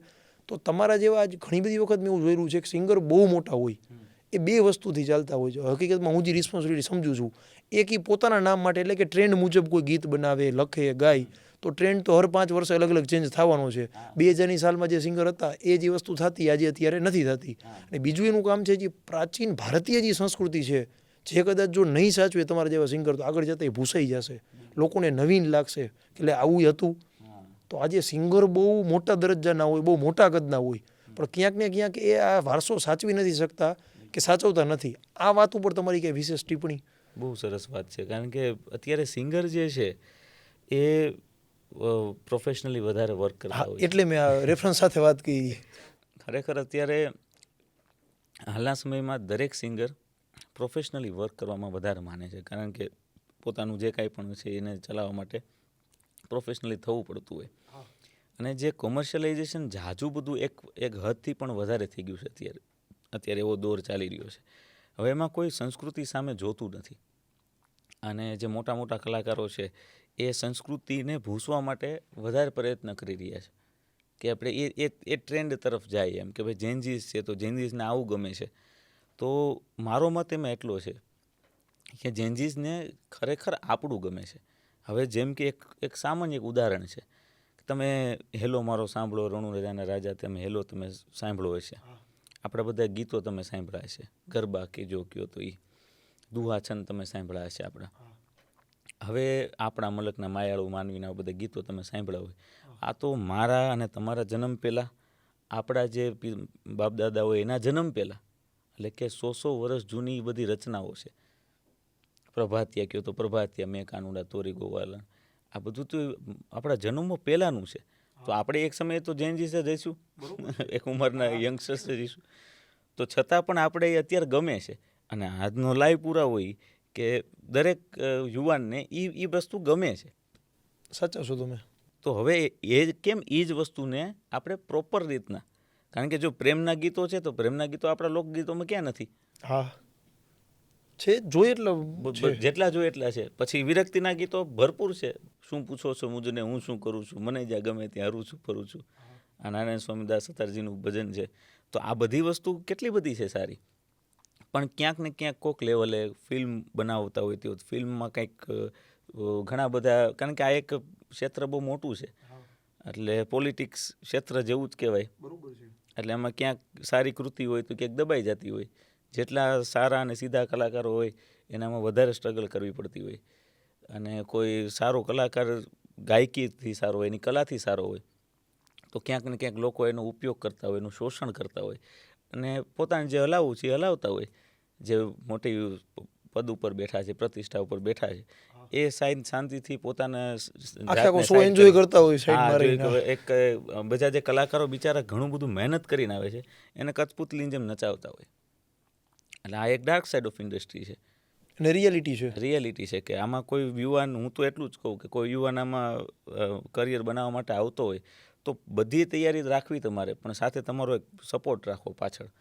બેકગ્રાઉન્ડ ફૂલ મજબૂત હોય તો જ આમાં આવું. બાકી આમાં તો તમારો ઉપયોગ કોણ કરી નાખે ક્યારે એ કોઈને ખબર નથી રહેતી. કોઈ ન કરે એવી ને, બહુ સાચી વાત તમે કહી. આ રિયાલિટી છે, અને આ ડાર્ક સાઈડ બતાવી એટલા માટે જોઈ નવા સિંગરને, જે હવે તમને જોઈને કે ગુજરાતના લાખો સિંગરને જોઈને જે ઇન્સ્પાયર થઈને આવવા માગે છે ઇન્ડસ્ટ્રીઝમાં, એને આ વાત બહુ ઉપયોગી થશે. બિલકુલ. મારી સાથે તો એવા ઘણા અનુભવો થયા છે કે તમારા હાથ પગ કાપી નાખે, જેમ કે કોન્ટ્રાક્ટ સાઇન કરાવી નાખે.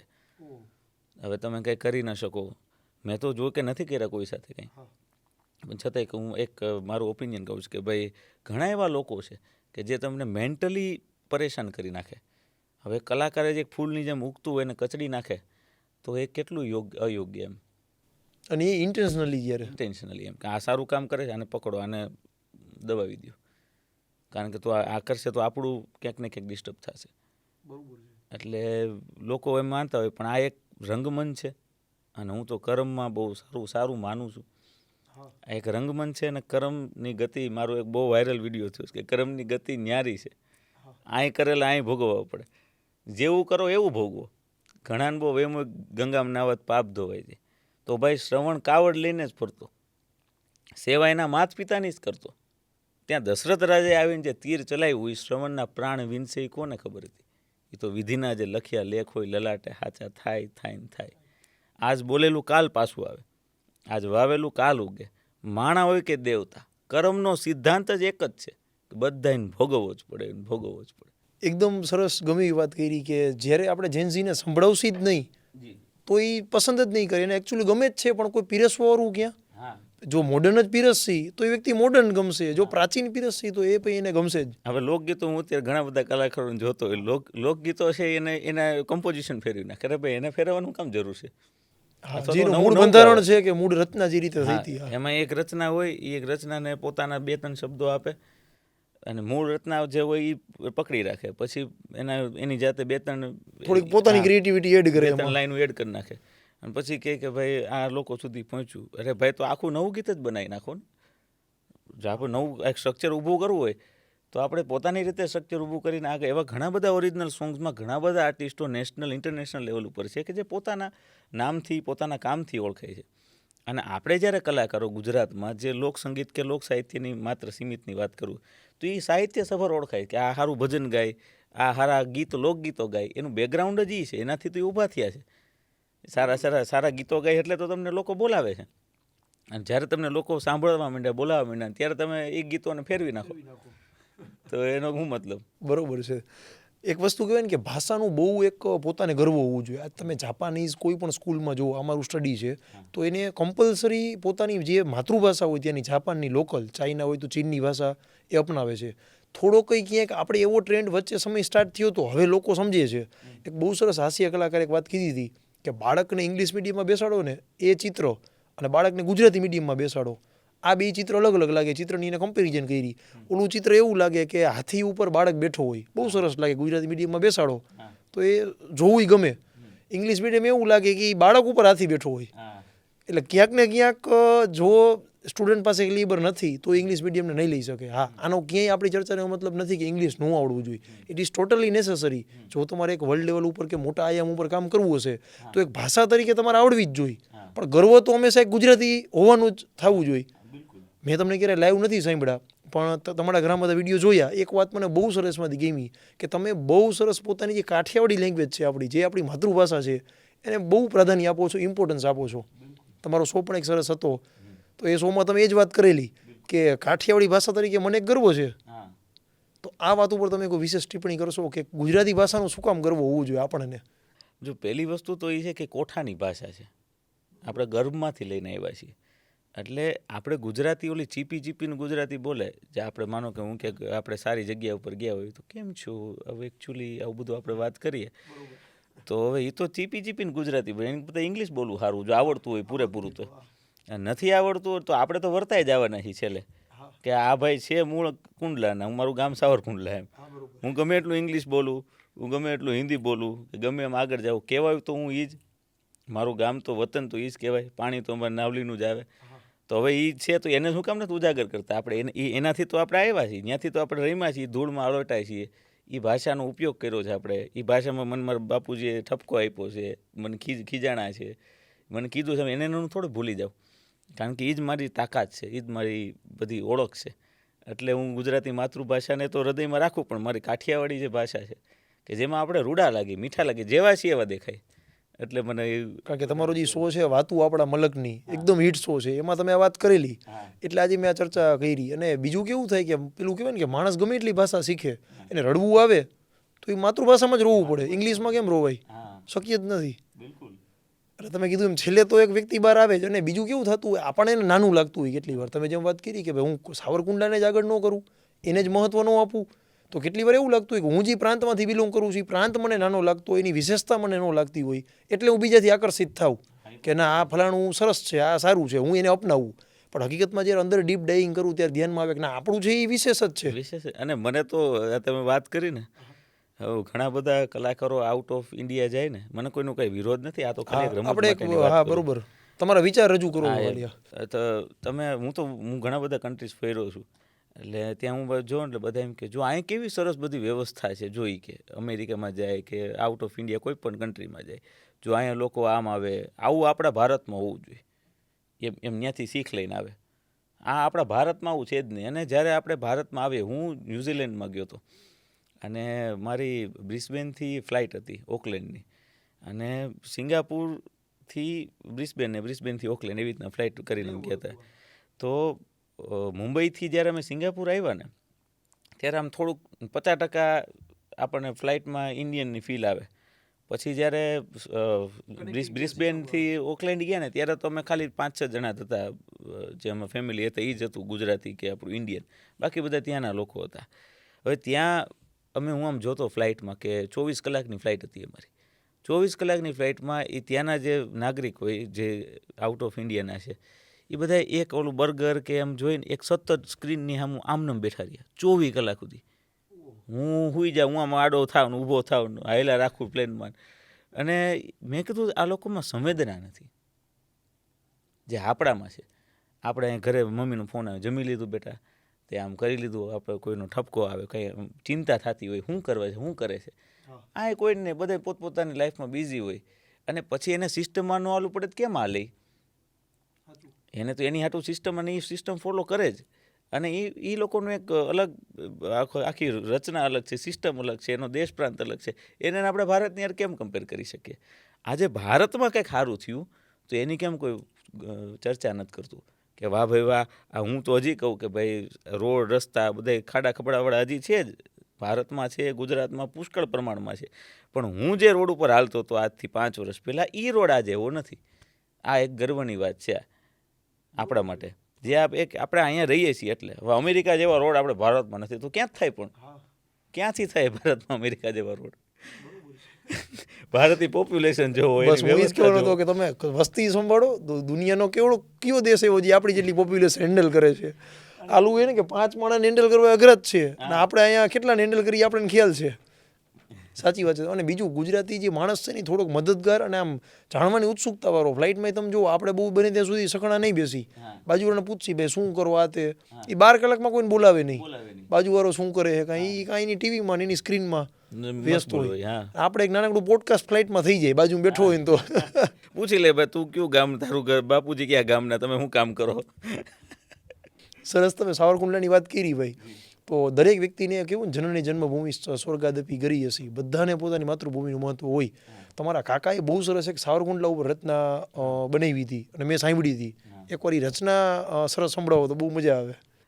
એક જે એ રચના એવી છે કે અમારું સાવરકુંડલા છે ને, પહેલાં એ રચનાને બોલતા પહેલાં કે ભાઈ સાવરકુંડલા અમારું અમરેલી જિલ્લાનું એક નાનકડું ગામ છે.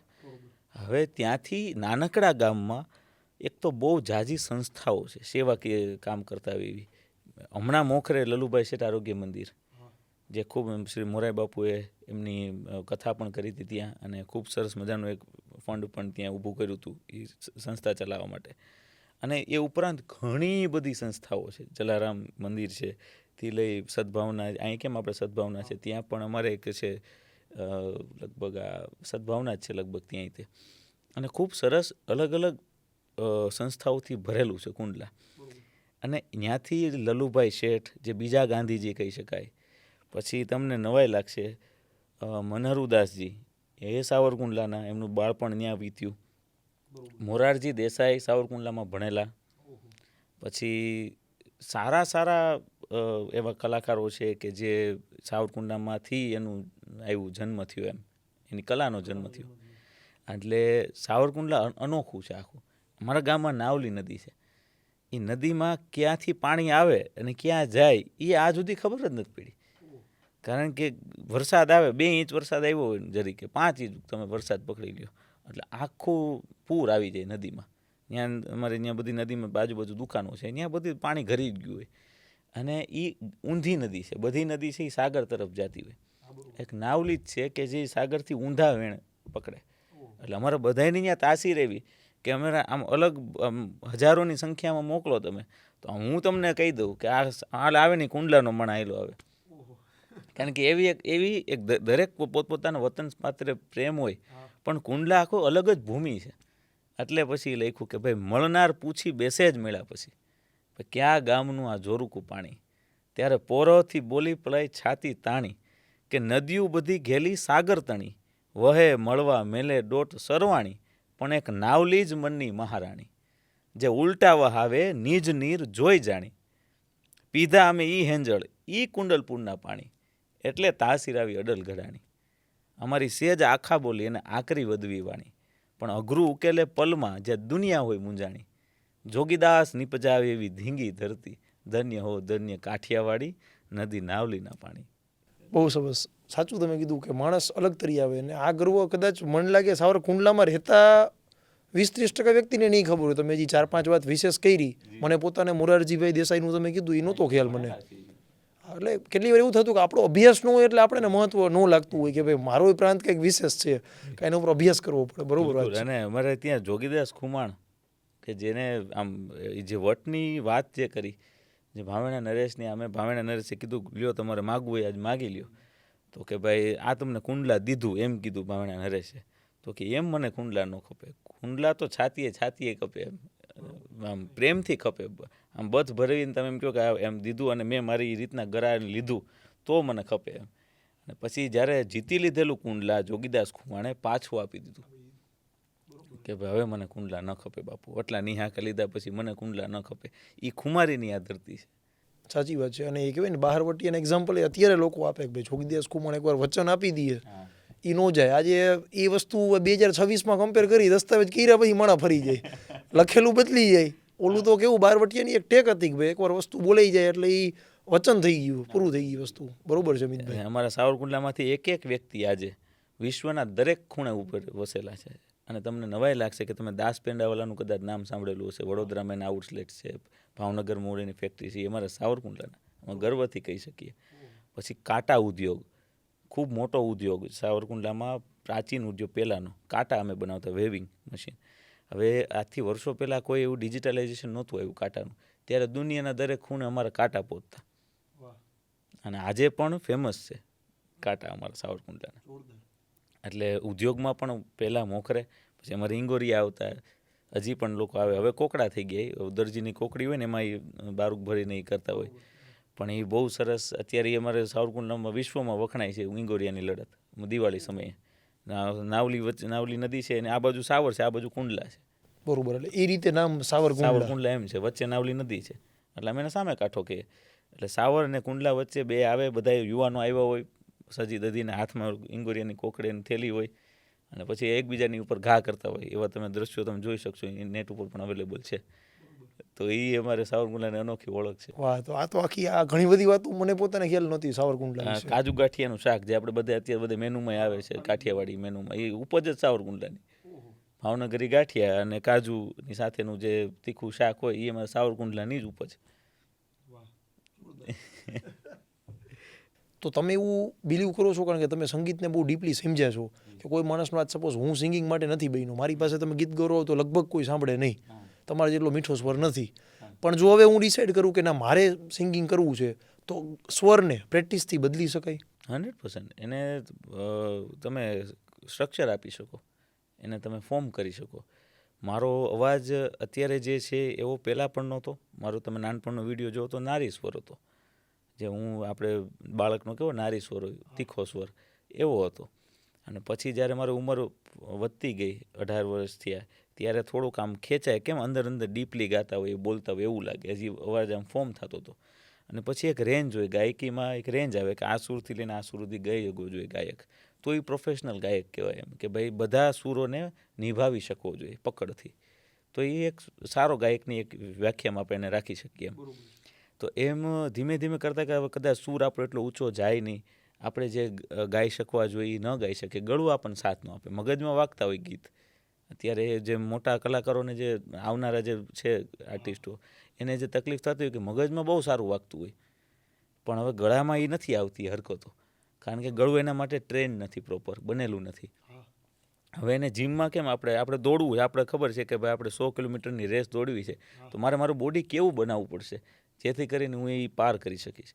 એમાંનું એક સ્ટ્રક્ચર છે, વોકલ સ્ટ્રક્ચર, કે એને આપણે કેટલું યુઝ કરી શકીએ અને કઈ રીતના આપણે એને બનાવી શકીએ કે જ્યાં આપણને કોઈ વાંધો ન આવે, ત્યાં આપણો અવાજ પહોંચી જાય વગર કોઈ પ્રેશરે, વગર કોઈ સ્ટ્રેસે. અને એ એક મારા જીવનમાં એ આવ્યો હતો દોર, હજી ચાલુ જ છે કે ભાઈ ક્યાં સુધી તમે કરી શકો, ક્યાં સુધી જઈ શકો. અને આ આખી જીવન લાઈફ લર્નિંગ પ્રોસેસ છે મ્યુઝિક. એવું નથી કે ભાઈ આજ તમને આવડી ગયું, કાલે કંઈક નવું છે, કંઈક ક્રિએટિવિટી છે. માટીમાંથી કેમ કંઈક વસ્તુ બને, તો એ માટીમાંથી વસ્તુ આખે આ જીવન બનવાની જ છે અનાદિકાળ સુધી. એમ હું પોતે એવું માનું છું, સિંગિંગ બહુ ક્રિએટિવ ફિલ્ડ છે. દરેક ફિલ્ડમાં ક્રિએટિવિટી પણ સિંગિંગમાં જોઈએ જ તમારે. જો એકને ઓલોને આપણે પકડી રાખ્યું તો એ સિંગિંગમાં ના ચાલે, હરેક સમયે જરૂરિયાત પ્રમાણે બદલવું પડે. તો તમે કઈ રીતે પ્રેક્ટિસથી પછી જો કોઈ વ્યક્તિએ સપોઝ એનો સ્વર ચેન્જ કરવું હોય, તો બદલવું હોય, સંગીત અકોર્ડિંગ બનાવવું હોય, તો એના માટે કોઈની ડેઇલી પ્રેક્ટિસિસ કે શું એ કરી શકે રૂટીનમાં? રૂટીનમાં પહેલાં તો બ્રિધિંગ છે એ મ્યુઝિકમાં ગાવું હોય તો સિંગિંગ માટે બ્રિધિંગ એક્સરસાઇઝ એ મહત્ત્વની છે. પહેલાં તમારી બ્રિધિંગ કઈ રીતે થાય, ફૂગો કેમ ફૂલતો હોય, તો એ આપણે ફૂગો ફૂલાવીએ તેમાં આપણે જે હવા ધમણ હાર્મોનિયમ છે તો એને સમજી શકીએ, ફ્લૂટ છે તો એને સમજી શકીએ. પહેલાં જો આપણે ગાતા પહેલાં જો એ બધું કરવું હોય તો કરી શકીએ આરામથી. તો આપણને ખ્યાલ આવે કે કઈ રીતના હાર્મોનિયમમાં સૂર વાગે છે, એમ જ આપણા ગળામાંથી સૂર વાગે છે, આવે છે બહાર. અને ફ્લૂટ છે તો ફ્લૂટ ફૂંક મારીએ તો આંગળીથી સૂર બહાર આવે, પણ ફૂંક તો અહીંથી છે. જેટલી ફૂંક મારો, જેટલી કંટ્રોલ ફૂંક મારો, જેટલી માત્રામાં મારો, એટલી મધુર ફ્લૂટ વાગે. તો એમ બ્રિધિંગ છે એ મહત્ત્વનું છે મ્યુઝિકમાં. પછી લગાવટ મહત્ત્વની છે, સૂરનું સ્થાન, ક્યાં સૂરે શું ગાઈ શકાય. અને પછી છે કે તમે કઈ રીતના સમજીને ક્રાફ્ટ કરો છો.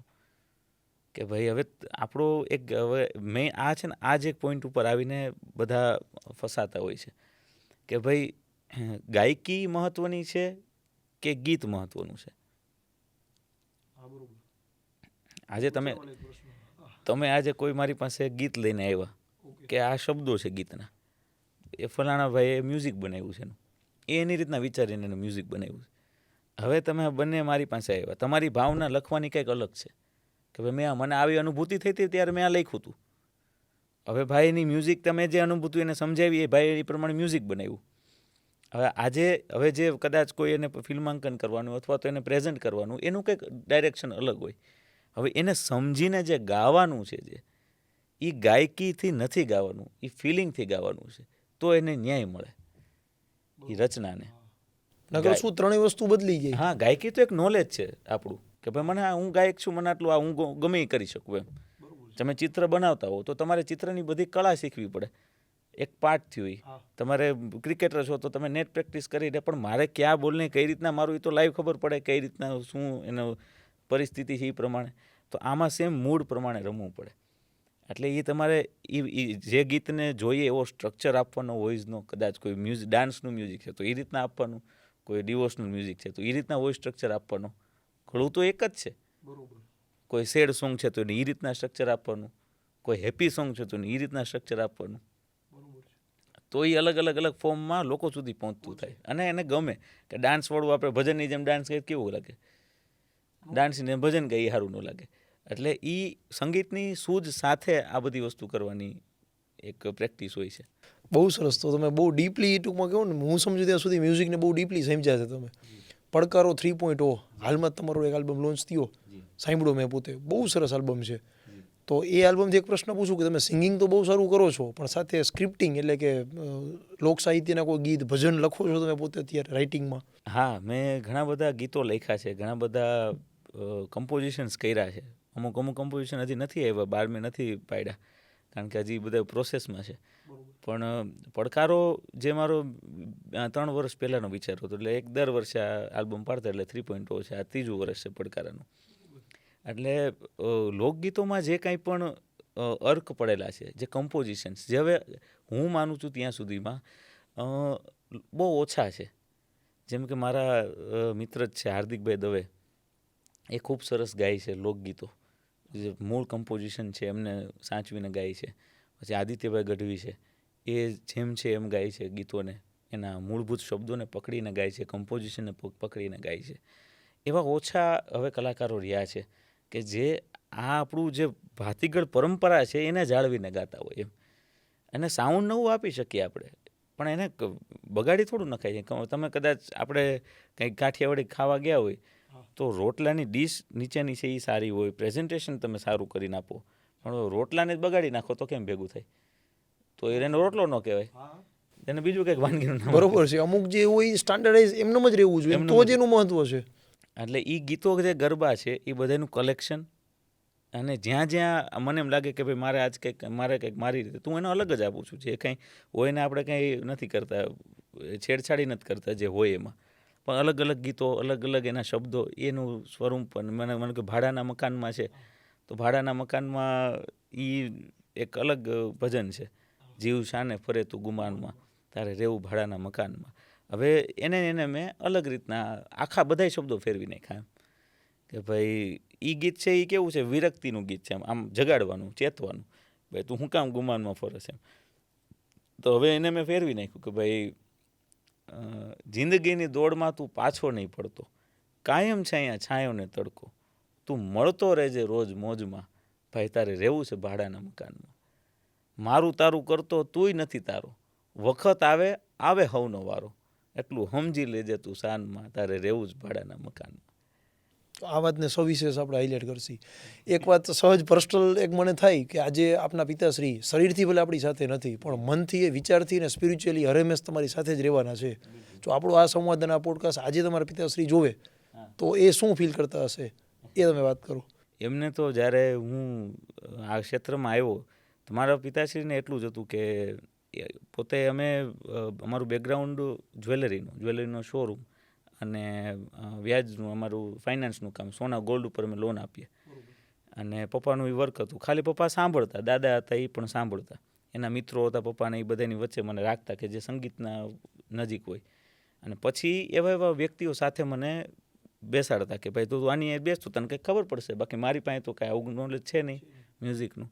અને પછી જે ખેડાણ કરવાનું આવ્યું આ ક્ષેત્રમાં, અને જ્યારે મારી શરૂઆત થઈ એક લેવલથી કે ભાઈ હવે મેં ફિલ્ડમાં પગ મૂક્યો આજથી 5 વર્ષ પહેલાં, કે હવે હું ફિલ્ડમાં આવ્યો. અત્યાર સુધી હું શીખતો હતો, હું કંઈક બધું કરતો હતો, નેટ પ્રેક્ટિસ કરતા પણ એકચ્યુઅલ હવે બેટિંગ હાથમાં આવી. હા, હવે હું કામ સક્ષમ છું કે હું કોઈકની સામે બેસી શકું, હવે હું કંઈક સાંભળી શકું કે સમજી શકું કોઈની વાત. ત્યારે પપ્પાનું દેહાંત થઈ ગયું. અને પપ્પાની એકમાત્ર ઈચ્છા હતી કે ભાઈ તમે એવું કરો તો તું જે કર, તને જે ઈચ્છા પડે એ કર, હું તારી સાથે છું સપોર્ટમાં. અને એ સપોર્ટમાં એને ક્યારેય એમ નથી પૂછ્યું કે આવું શું કામ, પ્રશ્ન મને નથી સામો કર્યો ક્યારેય. તને જે ઈચ્છા થાય, વિચાર આવે, એમાં એ વિચારને ઊભો નહીં રાખતો, એ કામ કરવા માંડજે.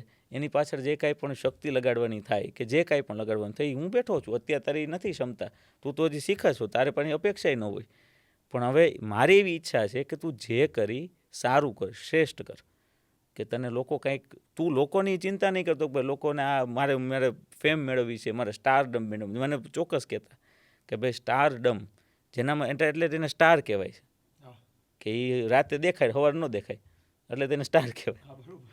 એટલે એ ક્ષેત્રમાં બહુ નહીં જતો, ગ્લેમર્સમાં બહુ નહીં જતો. જે કરવું હોય એ સારું કરજે, શ્રેષ્ઠ કરજે, સમાજને ઉપયોગી થાય એવું કરજે, ને એમાં ક્યાંક તારું હિત પડ્યું હોય તો એ લઈ લેજે. કારણ કે અંતે તો આપણે પરિવાર ચલાવવાનો, અંતે તો જવાબદારી. ત્યારે પપ્પાનું દેહાંત થયું અને એની જ્યારે ઈચ્છા એવી હતી કે મારો જે દીકરો છે અમિત એ કંઈક કરે. હવે હું કરતો તો મારી બધી મહેનત લગાડતો હતો, પણ ત્યારે સમય ને સંજોગો મારા કાર્યમાં મારે ફેવરમાં ન હોય, કારણ કે હું ત્યારે શીખતો હતો, મને કાંઈ ખ્યાલ નહોતો. હું કેમ એમને તો કોઈ દિવસ ક્યારેય બનાવવું પડે છે આપણે ક્ષેત્રને. એટલે પછી પપ્પાનું દેહાંત થયું, પછી મારી સગાઈ થઈ, અને મારી સગાઈથી પછી મારા સસરા દીપેશભાઈ એ મારા પપ્પાના ખાસ મિત્ર, 15-20 વર્ષથી જૂની મિત્રતા.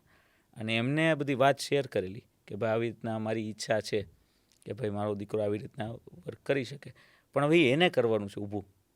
આપણે તો બધા શું કરીએ કે સપોર્ટ કરીએ, અને જ્યાં સોર્સિસ ઘટતા હોય એ પ્રોવાઈડ કરીએ આપણે એને, પણ હવે કરવાનું તો એને છે. એટલે આપણે એવી ઈચ્છા છે. એટલે પછી હું એક પછી એક આગળ વધતો ગયો. મારે પછી પપ્પાનું ધ્યાન, પછી એમનો પણ સપોર્ટ મને મળતો ગયો, દીપેશભાઈનો.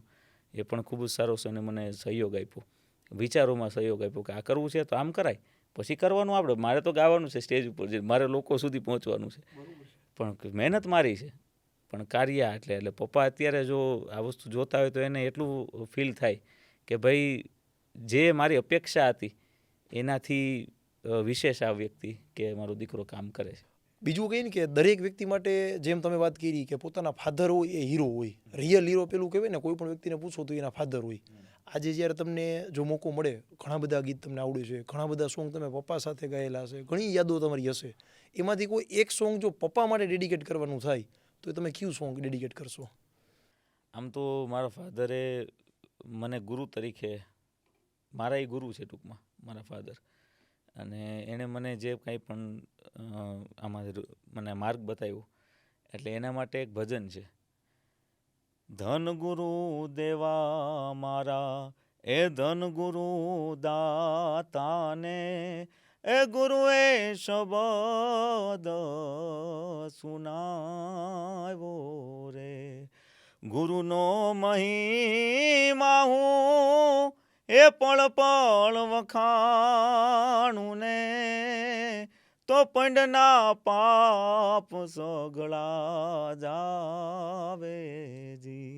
ધન ગુરુ દેવા મારા એ ધન ગુરુ દાતાને એ ગુરુએ શબ્દ સુનાવ્યોજી. સફળતા એક એવી શબ્દ છે કે જે દરેક વ્યક્તિને એના માટે વ્યાખ્યા અલગ અલગ હોય. કોઈ માટે પૈસા છે, કોઈ માટે કીર્તિ છે, કોઈ માટે પાવર છે, કોઈ માટે પરિવારનું સુખ છે. પણ જ્યારે સ્પેસિફિક તમને હું પ્રશ્ન પૂછું કે વોટ ઇઝ સક્સેસ, તો તમારી દ્રષ્ટિએ સફળતાની વ્યાખ્યા શું? આ ખૂબ સારો પ્રશ્ન છે. બધા સારા વ્યક્તિત્વોએ ત્યાંના અલગ અલગ જવાબો આપેલા છે. સફળતા હું ક્યારેય માનતો નથી કે સફળતા હોય. આ જર્ની છે, એક જર્નીને આપણે પસાર કરવાની હોય. સમય ગમે એવો આવે. આજે કદાચ તમે એક નાનકડું ઉદાહરણ આપું તમને કે તમારી પાસે આજે કરોડો રૂપિયાનું એમ્પાયર છે અને કાલ સવારે તમારી પાસે કાંઈ નથી, તમે સટ્ટામાં હારી ગયા, તો તમે એને સફળ અસફળ કહેશો? તમારી એક સિમ્પલ વસ્તુ છે, તો એ સફળતા એને કેમ કેવી? પૈસાથી તો ટૂંકમાં નથી કહેવાય. સફળતા એ કોઈ પડાવ ન હોઈ શકે. પડાવ નથી ને. એક જર્ની છે, કન્ટિન્યુઅસ. કોઈ જ્ઞાનની વાતો કરતા હોય, મને જ્ઞાનમાં સફળતા મળી, તો પછી એને બેક સાઈડ જુઓ તો બીજું એનાથી વિપરીત વસ્તુ કરતા હોય, તો એ સફળતા નથી. સફળતા કાંઈ છે જ નહીં મારી રીતે, મારા મત. હા, બધાના પોતપોતાના ઓપિનિયન હોઈ શકે. સફળતા તમારી એક સમર્થતા છે. તમે જેટલી સમર્થતા, શક્તિ, એ તમે પ્રૂવ કરો. કારણ કે આ શરીર છે નાશવંત છે, 5 તત્વોનું બનેલું છે. એક નાનકડું તો આપણે આયુષ્ય મળ્યું છે. કાર્ય કરવાનું આયુષ્ય માત્ર હું માનું ત્યાં સુધી 30 વર્ષનું છે કાર્યનું. 20 વર્ષથી લઈ અને એના પ્લસ એટલે 50-60 વર્ષ સુધી તમે કાર્ય કરી શકો. પછી તમારે એક લાઈફના અલગ અલગ પડાવને જીવવાના. શનિ રવિ કાઢ નાખો તો 20 વર્ષ વધે કાર્ય કરવાના. 20 વર્ષ વધે. તો આ 20 વર્ષની કાર્યકાળ દરમિયાન તમે આ તો નાશ જ પામવાનું શરીર, કાં આપણે કંઈક ખીલા ઉખાડી નથી જવાના ક્યાંયથી. પણ આપણે શું મનુષ્ય તરીકે કર્યું, અહીંયા માનવ તરીકે આવ્યા તો કર્યું શું આપણે? અત્યારે બહુ બધા પૈસા કમાણા, શું કરવાનું એનું? કાંઈ કામ નહીં, કોઈ વસ્તુ કશું કાંઈ કામ નહીં ખરી. તમારે આગળ પાછળ કોણ છે તમારા, એમાં કાંઈ કોઈને ખબર નથી. તમારું નામે ભૂવાઈ જાય, તમને કોઈ નામથી નથી ઓળખવાનું. પછી નથી હું છેલ્લે કોઈ આ ફોટાય નહીં હોય, એઆઈથી ફરી જાય, એટલે આમાં કાંઈ ખબર જ નથી રહેવાની. તો સફળતા તમારી સમર્થતા છે. તમે જેટલા સમર્થવાન બનો, લોકોને મદદરૂપ થાવ, સમાજને મદદરૂપ થાવ, અને તમારી જેટલી યથાશક્તિ છે એટલા પ્રમાણે તમે લોકો સાથે રહી શકો અને જીવનને એક માનવતા સ્વરૂપી એનું એક ઉદાહરણ આપી શકીએ આપણે. ભાઈ, સફળતા એટલે પૂર્ણ માનવ બનવું. મનુષ્ય સત્ય, શીલ, દયા, ધીરજ, ક્ષમા, સંતોષ, વિચાર, વિવેક, ગુરુભક્તિ, વૈરાગ ને જ્ઞાન, આટલા ગુણ આપણે જીવનમાં ઉતારી લે એટલે આપણે સફળ. બાકી કોઈ આર્થિકથી, કોઈ સામાજિક રીતે કોઈ સફળ એક પડાવ છે બધા અલગ અલગ. ટૂંકમાં કે આટલા પૈસા આવી ગયા, આટલી કીર્તિ આવી ગઈ, આટલા લોકો ઓળખે છે, આ મારી પાસે પોઝિશન છે. એનું શું કરવાનું? આજે મને એમ હતું, મેં ઇન્સ્ટાગ્રામ ચાલુ કર્યું ને, તો મારે 150-200 ફોલોવર હતા. તો મને એમ થયું કે મારે 1 લાખ ફોલોવર થઈ જાય ને એટલે હું આની જેવો થઈ જઈશ. ત્યાં તો 1 લાખ થઈ ગયા, તો હવે તો કે 1-1.5 લાખ થાય ને ત્યારે આની જેવો થઈ જઈશ. પછી 1 મિલિયન ફોલોવર થાય તો એનું શું કરવાનું? પણ એ સફળતા થોડી કહેવાય. સાચું, એ તો થઈ જાય. ટૂંકમાં મહેનત ચાલુ રહીએ તો એ વસ્તુ તો બાય પ્રોડક્ટ છે, થવાની જ છે. એ તો એને સફળતા ને સફળતા તો આપણું કાર્ય છે. સાચી વાત છે અમિતભાઈ. દરેક વ્યક્તિને છે ને પોતાના રોડ મેપ હોય, ડ્રીમ પ્રોજેક્ટ હોય, ડ્રીમ પ્લાનિંગ હોય. MGM તો 100% તમારો ડ્રીમ પ્રોજેક્ટ છે, જે સક્સેસફુલ થશે. ફરી એકવાર હું એના માટે શુભેચ્છા આપીશ કે 110% તમારી એફર્ટ છે. તમે વચ્ચે તમને ખ્યાલ નહીં, તમે એક વસ્તુ કીધી કે મેં પેશનને પ્રોફેશનમાં કન્વર્ટ કર્યું. હંમેશા માણસ જે પેશન પાછળ ભાગે ને 110% કુદરતને દેવું પડે, એમાં કોઈ મનમેક નથી. MGM સિવાય જ્યારે કોઈ તમારા ડ્રીમ પ્રોજેક્ટની વાત કરી, તો આવનારા 5 વર્ષના કોઈ એવા તમારા રોડમેપ ક્યાં? આવનારું મારું સપનું એ છે કે બહોળી સંખ્યામાં માત્ર ગુજરાતી ઓડિયન્સ જ્યાં જ્યાં વસે છે, ત્યાં અનોખા અંદાજમાં આપણું સાહિત્ય અને આપણું સંગીત ઓરિજિનલી જેનઝીસને તો એ 110% ગમવાનું જ છે. કારણ કે હું પાછો હું કંઈ 80 વર્ષનો છું નહીં, એટલે હું એ રીતના જ પીરસી છે ને. પણ એનું જે પ્રેઝન્ટેશન અથવા તો એને સાંભળવું ગમે. આજે કોઈ હું તમને એમ કહું બાગડતા ધમાધમા કરતા, એ વસ્તુ હતી છે જ, આજે પણ મને એ જ સાંભળવી ગમે છે.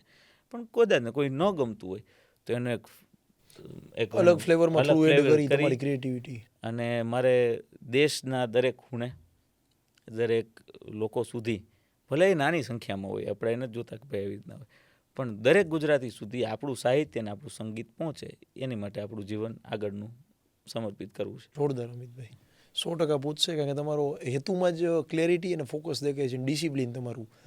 એક વાત તમને ખાલી કહું, મારો પોતાનો એક્સપિરિયન્સ તમને હું શેર કરું. તમે જે આખી વાત કરી ને ભાઈ, ડૉક્ટર જોસેફ મર્ફી કરીને એક બહુ સરસ લેખક છે અમેરિકાના, એને એક બુક લખી છે power of subconscious mind. Exact sharp to sharp તમે જે વાત કરી ને એ બુકમાં એને મેન્શન કરેલું છે કે તમે એક વખત મગજમાં વિચારી લ્યો ને કે મારે આમ કરવું છે, કુદરતી ઉર્જા એ કામે લાગી જાય, એ તમારું કામ સફળ કરવા. એ બુક હું છેલ્લા 10 દિવસથી રીડ કરું છું. કદાચ મને એનું લાઈવ એક્ઝામ્પલ અત્યારે મળી ગયું. તમે જે વાત કરી, તમે જે બોલ્યા કે ભાઈ કોઈ પરિબળો જ એ રીતે થયા કે જે મેં વિચાર્યું હતું એ આજે રોવું આવી જાય, એ વસ્તુને યાદ કરી કે 2008માં તમે વિચાર્યું હતું કે હું કંઈક આવું કરીશ, તો એ નામય નહોતી ખબર, કાંઈ ખબર નહોતી. એટલે આ મને લાઈવ એક્ઝામ્પલ મળી ગયું. અમિતભાઈ, તમને લાઈવ તો નથી સાંભળવાનો મોકો મળ્યો, હવે સાંભળશી, પણ જેટલા બધા અમારા વિડીયો જોયા ને, એક વસ્તુ મેં કોમન જોયું, ભગવાન શંકર તમારા આરાધ્ય દેવને તમને સવિશેષ પ્રેમ હોય એવું લાગે. શ્રાવણ મહિનાની હમણાં જ શરૂઆત થઈ છે, તો ભગવાન શંકર ઉપર તમારે કોઈ એક ભજન કે એક સોંગ ડેડિકેટ કરવું હોય તો એ કયું સોંગ તમે આપશો? દાન અલગારીનું જે તખતદાન અલગારીજીનું જે ગીત છે, આમ તો ગીત ન કહેવાય પણ આરતી છે, જે સોમનાથ મહાદેવની આરતી, જે લોકોએ મને ખૂબ પ્રેમ આપ્યો. મારો એક જ એક ભાવ હતો કે એક એવી આરતી મૂકવી કે જે રોજ લોકો સવારે વગાડી શકે. એવા સંગીત સાથે અમે આરતી મૂકી, અને આજે પણ જ્યાં જ્યાં ગુજરાતીઓ વસે છે, મહાદેવના ભક્તો વસે છે, એ રોજ સવારે એનાથી આરાધના કરે છે. એ મારા માટે મહાદેવના આશીર્વાદ છે અને લોકોનો પ્રેમ છે. અને એ આરતી એટલે સોમનાથ મહાદેવ ભોળિયા કરું તમારી સેવ, જટામાં વહે માત ગંગેવ પતિતને પાવન કરતી. પાર્વતીના પતિ ખોડલે રમે ગુણનો પતિ, જાપની જ જપે જતી ને સતી, આરતી રોજ ઉતરતી. હર હર હર મહાદેવ ભોલિયા, હર હર હર મહાદેવ, હર હર હર મહાદેવ ભોલિયા, હર હર હર મહાદેવ. નિર્મળ જલની ધાર ધરે કોઈ બિલી પાથ, ઉપહાર શિવાય ઓમ નમઃ કરે ઉચ્ચાર, ધ્યાન શંકરનું ધરે. ધર્મ અર્થ ને કામ મોક્ષ સહુ ચારું ફળ ને શામ, સદા શિવ હામ રામ ને ઠામ, સમર્પે સેવક દ્વારે. હર હર હર મહાદેવ ભોલિયા, હર હર હર મહાદેવ, હર હર હર મહાદેવ ભોલિયા, હર હર હર મહાદેવ. જોરદાર ભાઈ, આમ એકદમ જે શિવ ભક્ત હોય ને તો ગૂસબમ્સ ઊભા થઈ ગયા હાથમાં. ટૂંકમાં સંગીતમાં એટલી ખબર ન પડે, પણ રેન્જ બહુ આખી અલગ, તમે એક જે તાકાત છે સ્વરની બહુ છે. લાસ્ટમાં પેલું કહે ને કે સેલ્ફ લવથી મોટો કોઈ પ્રેમ જ નથી હોતો, જે આપણે પોતાની જાતને પ્રેમ કરી છીએ સૌથી મોટું. તો તમને ઘણા બધા સોંગ આવડે છે, એમાંથી કોઈ સમજી લો કોઈ એક સોંગ તમારે સિલેક્ટ કરવાનું હોય કે અમિતભાઈ એક જ સોંગનો ટાઈમ છે ને એક જ સોંગ તમારે ગાવાનું છે, તો તમારી આખી પોતાની પેલું કહેવાય ને કલેક્શન, એમાંથી કોઈ એક સોંગ તમારું જે સૌથી ફેવરિટ હોય? દુલાભાઈ, એક આગની રચના છે જે મારી ખરેખર મારી પ્રિય રચના છે, અને હું મારા બધા શોમાં એ પ્રથમ રચના તરીકે જ ગાઉં છું કે પેલું ગીત જ હોય. એટલે એ છે, એ જી તારા આંગણિયા એ પૂછીને જે કોઈ આવે રે, એને આવકારો મીઠો હે આપજે રે ઓજી. તારે કાને રે એ સંકટ કોઈ હંભળાવે, એ બને તો થોડું એક આપજે રે ઓજી. એનું કારણ, માનવીને પાહે એ માનવી ન આવે રે, માનવીને પાહે માનવી ન આવે રે, એ જી તારા દિવસને એ ભાળીને દુખિયા આવે રે, એને આવકારો મીઠો હે તું આપજે રે ઓજી. છેલ્લો પ્રશ્ન અમિતભાઈ, કે એમપી ટોક્સ અમારા પ્લેટફોર્મ ઉપર તમારે જો કંઈક એવું હોય તો તમે શું કહેશો? ના, ખૂબ સરસ તમારો જે હેતુ છે, તમે મને હમણાં વાત કરી કે ભાઈ તમારો એક કોઈ નિસ્વાર્થ હેતુ છે, એ હેતુ ખૂબ સારો છે. અને આ ફિલ્ડ જે છે એમાંથી તમને જે સારા સારા લોકો મળશે કે જે એનું તમે ખોજ તમે સરસ રીતના કરી રહ્યા છો, આગળ પણ કરશો, કે જે તમારા માધ્યમ થકી એક માધ્યમ બને છે કોઈ પણ લોકો સુધી પહોંચવા માટે. તો તમારા માધ્યમ થકી એક સારી વસ્તુ, સાચી વાત, સાચું માધ્યમ, એના કોઈ સામાજિક આવરણો નડે નહીં, કોઈ પોલિટિક્સ XYZ કાંઈ નડે નહીં, એને લોકો ખુલ્લા મનથી વાત કરી શકે એવું આ પ્લેટફોર્મ આગળ જતાં બને, અત્યારે છે અને આગળ જતાં વધારે એની પ્રગતિ થાય એવા મારે અહીંથી ખૂબ ખૂબ બેસ્ટ વિશીશ. જોરદાર, તમારા શબ્દો પડે અને અમે 100% એવી મહેનત કરી. આઈ હોપ સો બધા ઓડિયન્સને કન્વર્ઝેશન બહુ સારું લાગ્યું હશે. નવરાત્રિને હવે ગણતરીના દિવસો બાકી છે. આ કન્વર્ઝેશનમાંથી તમને એક પણ વાત ગમી હોય તો એને રિયાલિટી છે કે નહીં એ ચેક કરવા માટે તમે MGMમાં આવો, પધારો, ત્યાં મળશે. અને આખા કન્વર્ઝેશનની કોઈ એક વાત પણ તમને જો ગમી હોય તો બીજા લોકોને એટલા માટે શેર કરો કે તમારું એક શેર લોકોની જિંદગી બદલી દેશે અને એનું પુણ્ય તમને મળશે. ફરી મળીએ નવા ગેસ્ટ સાથે, નવી ઇન્ટરેસ્ટિંગ વાતો સાથે. જય હિન્દ.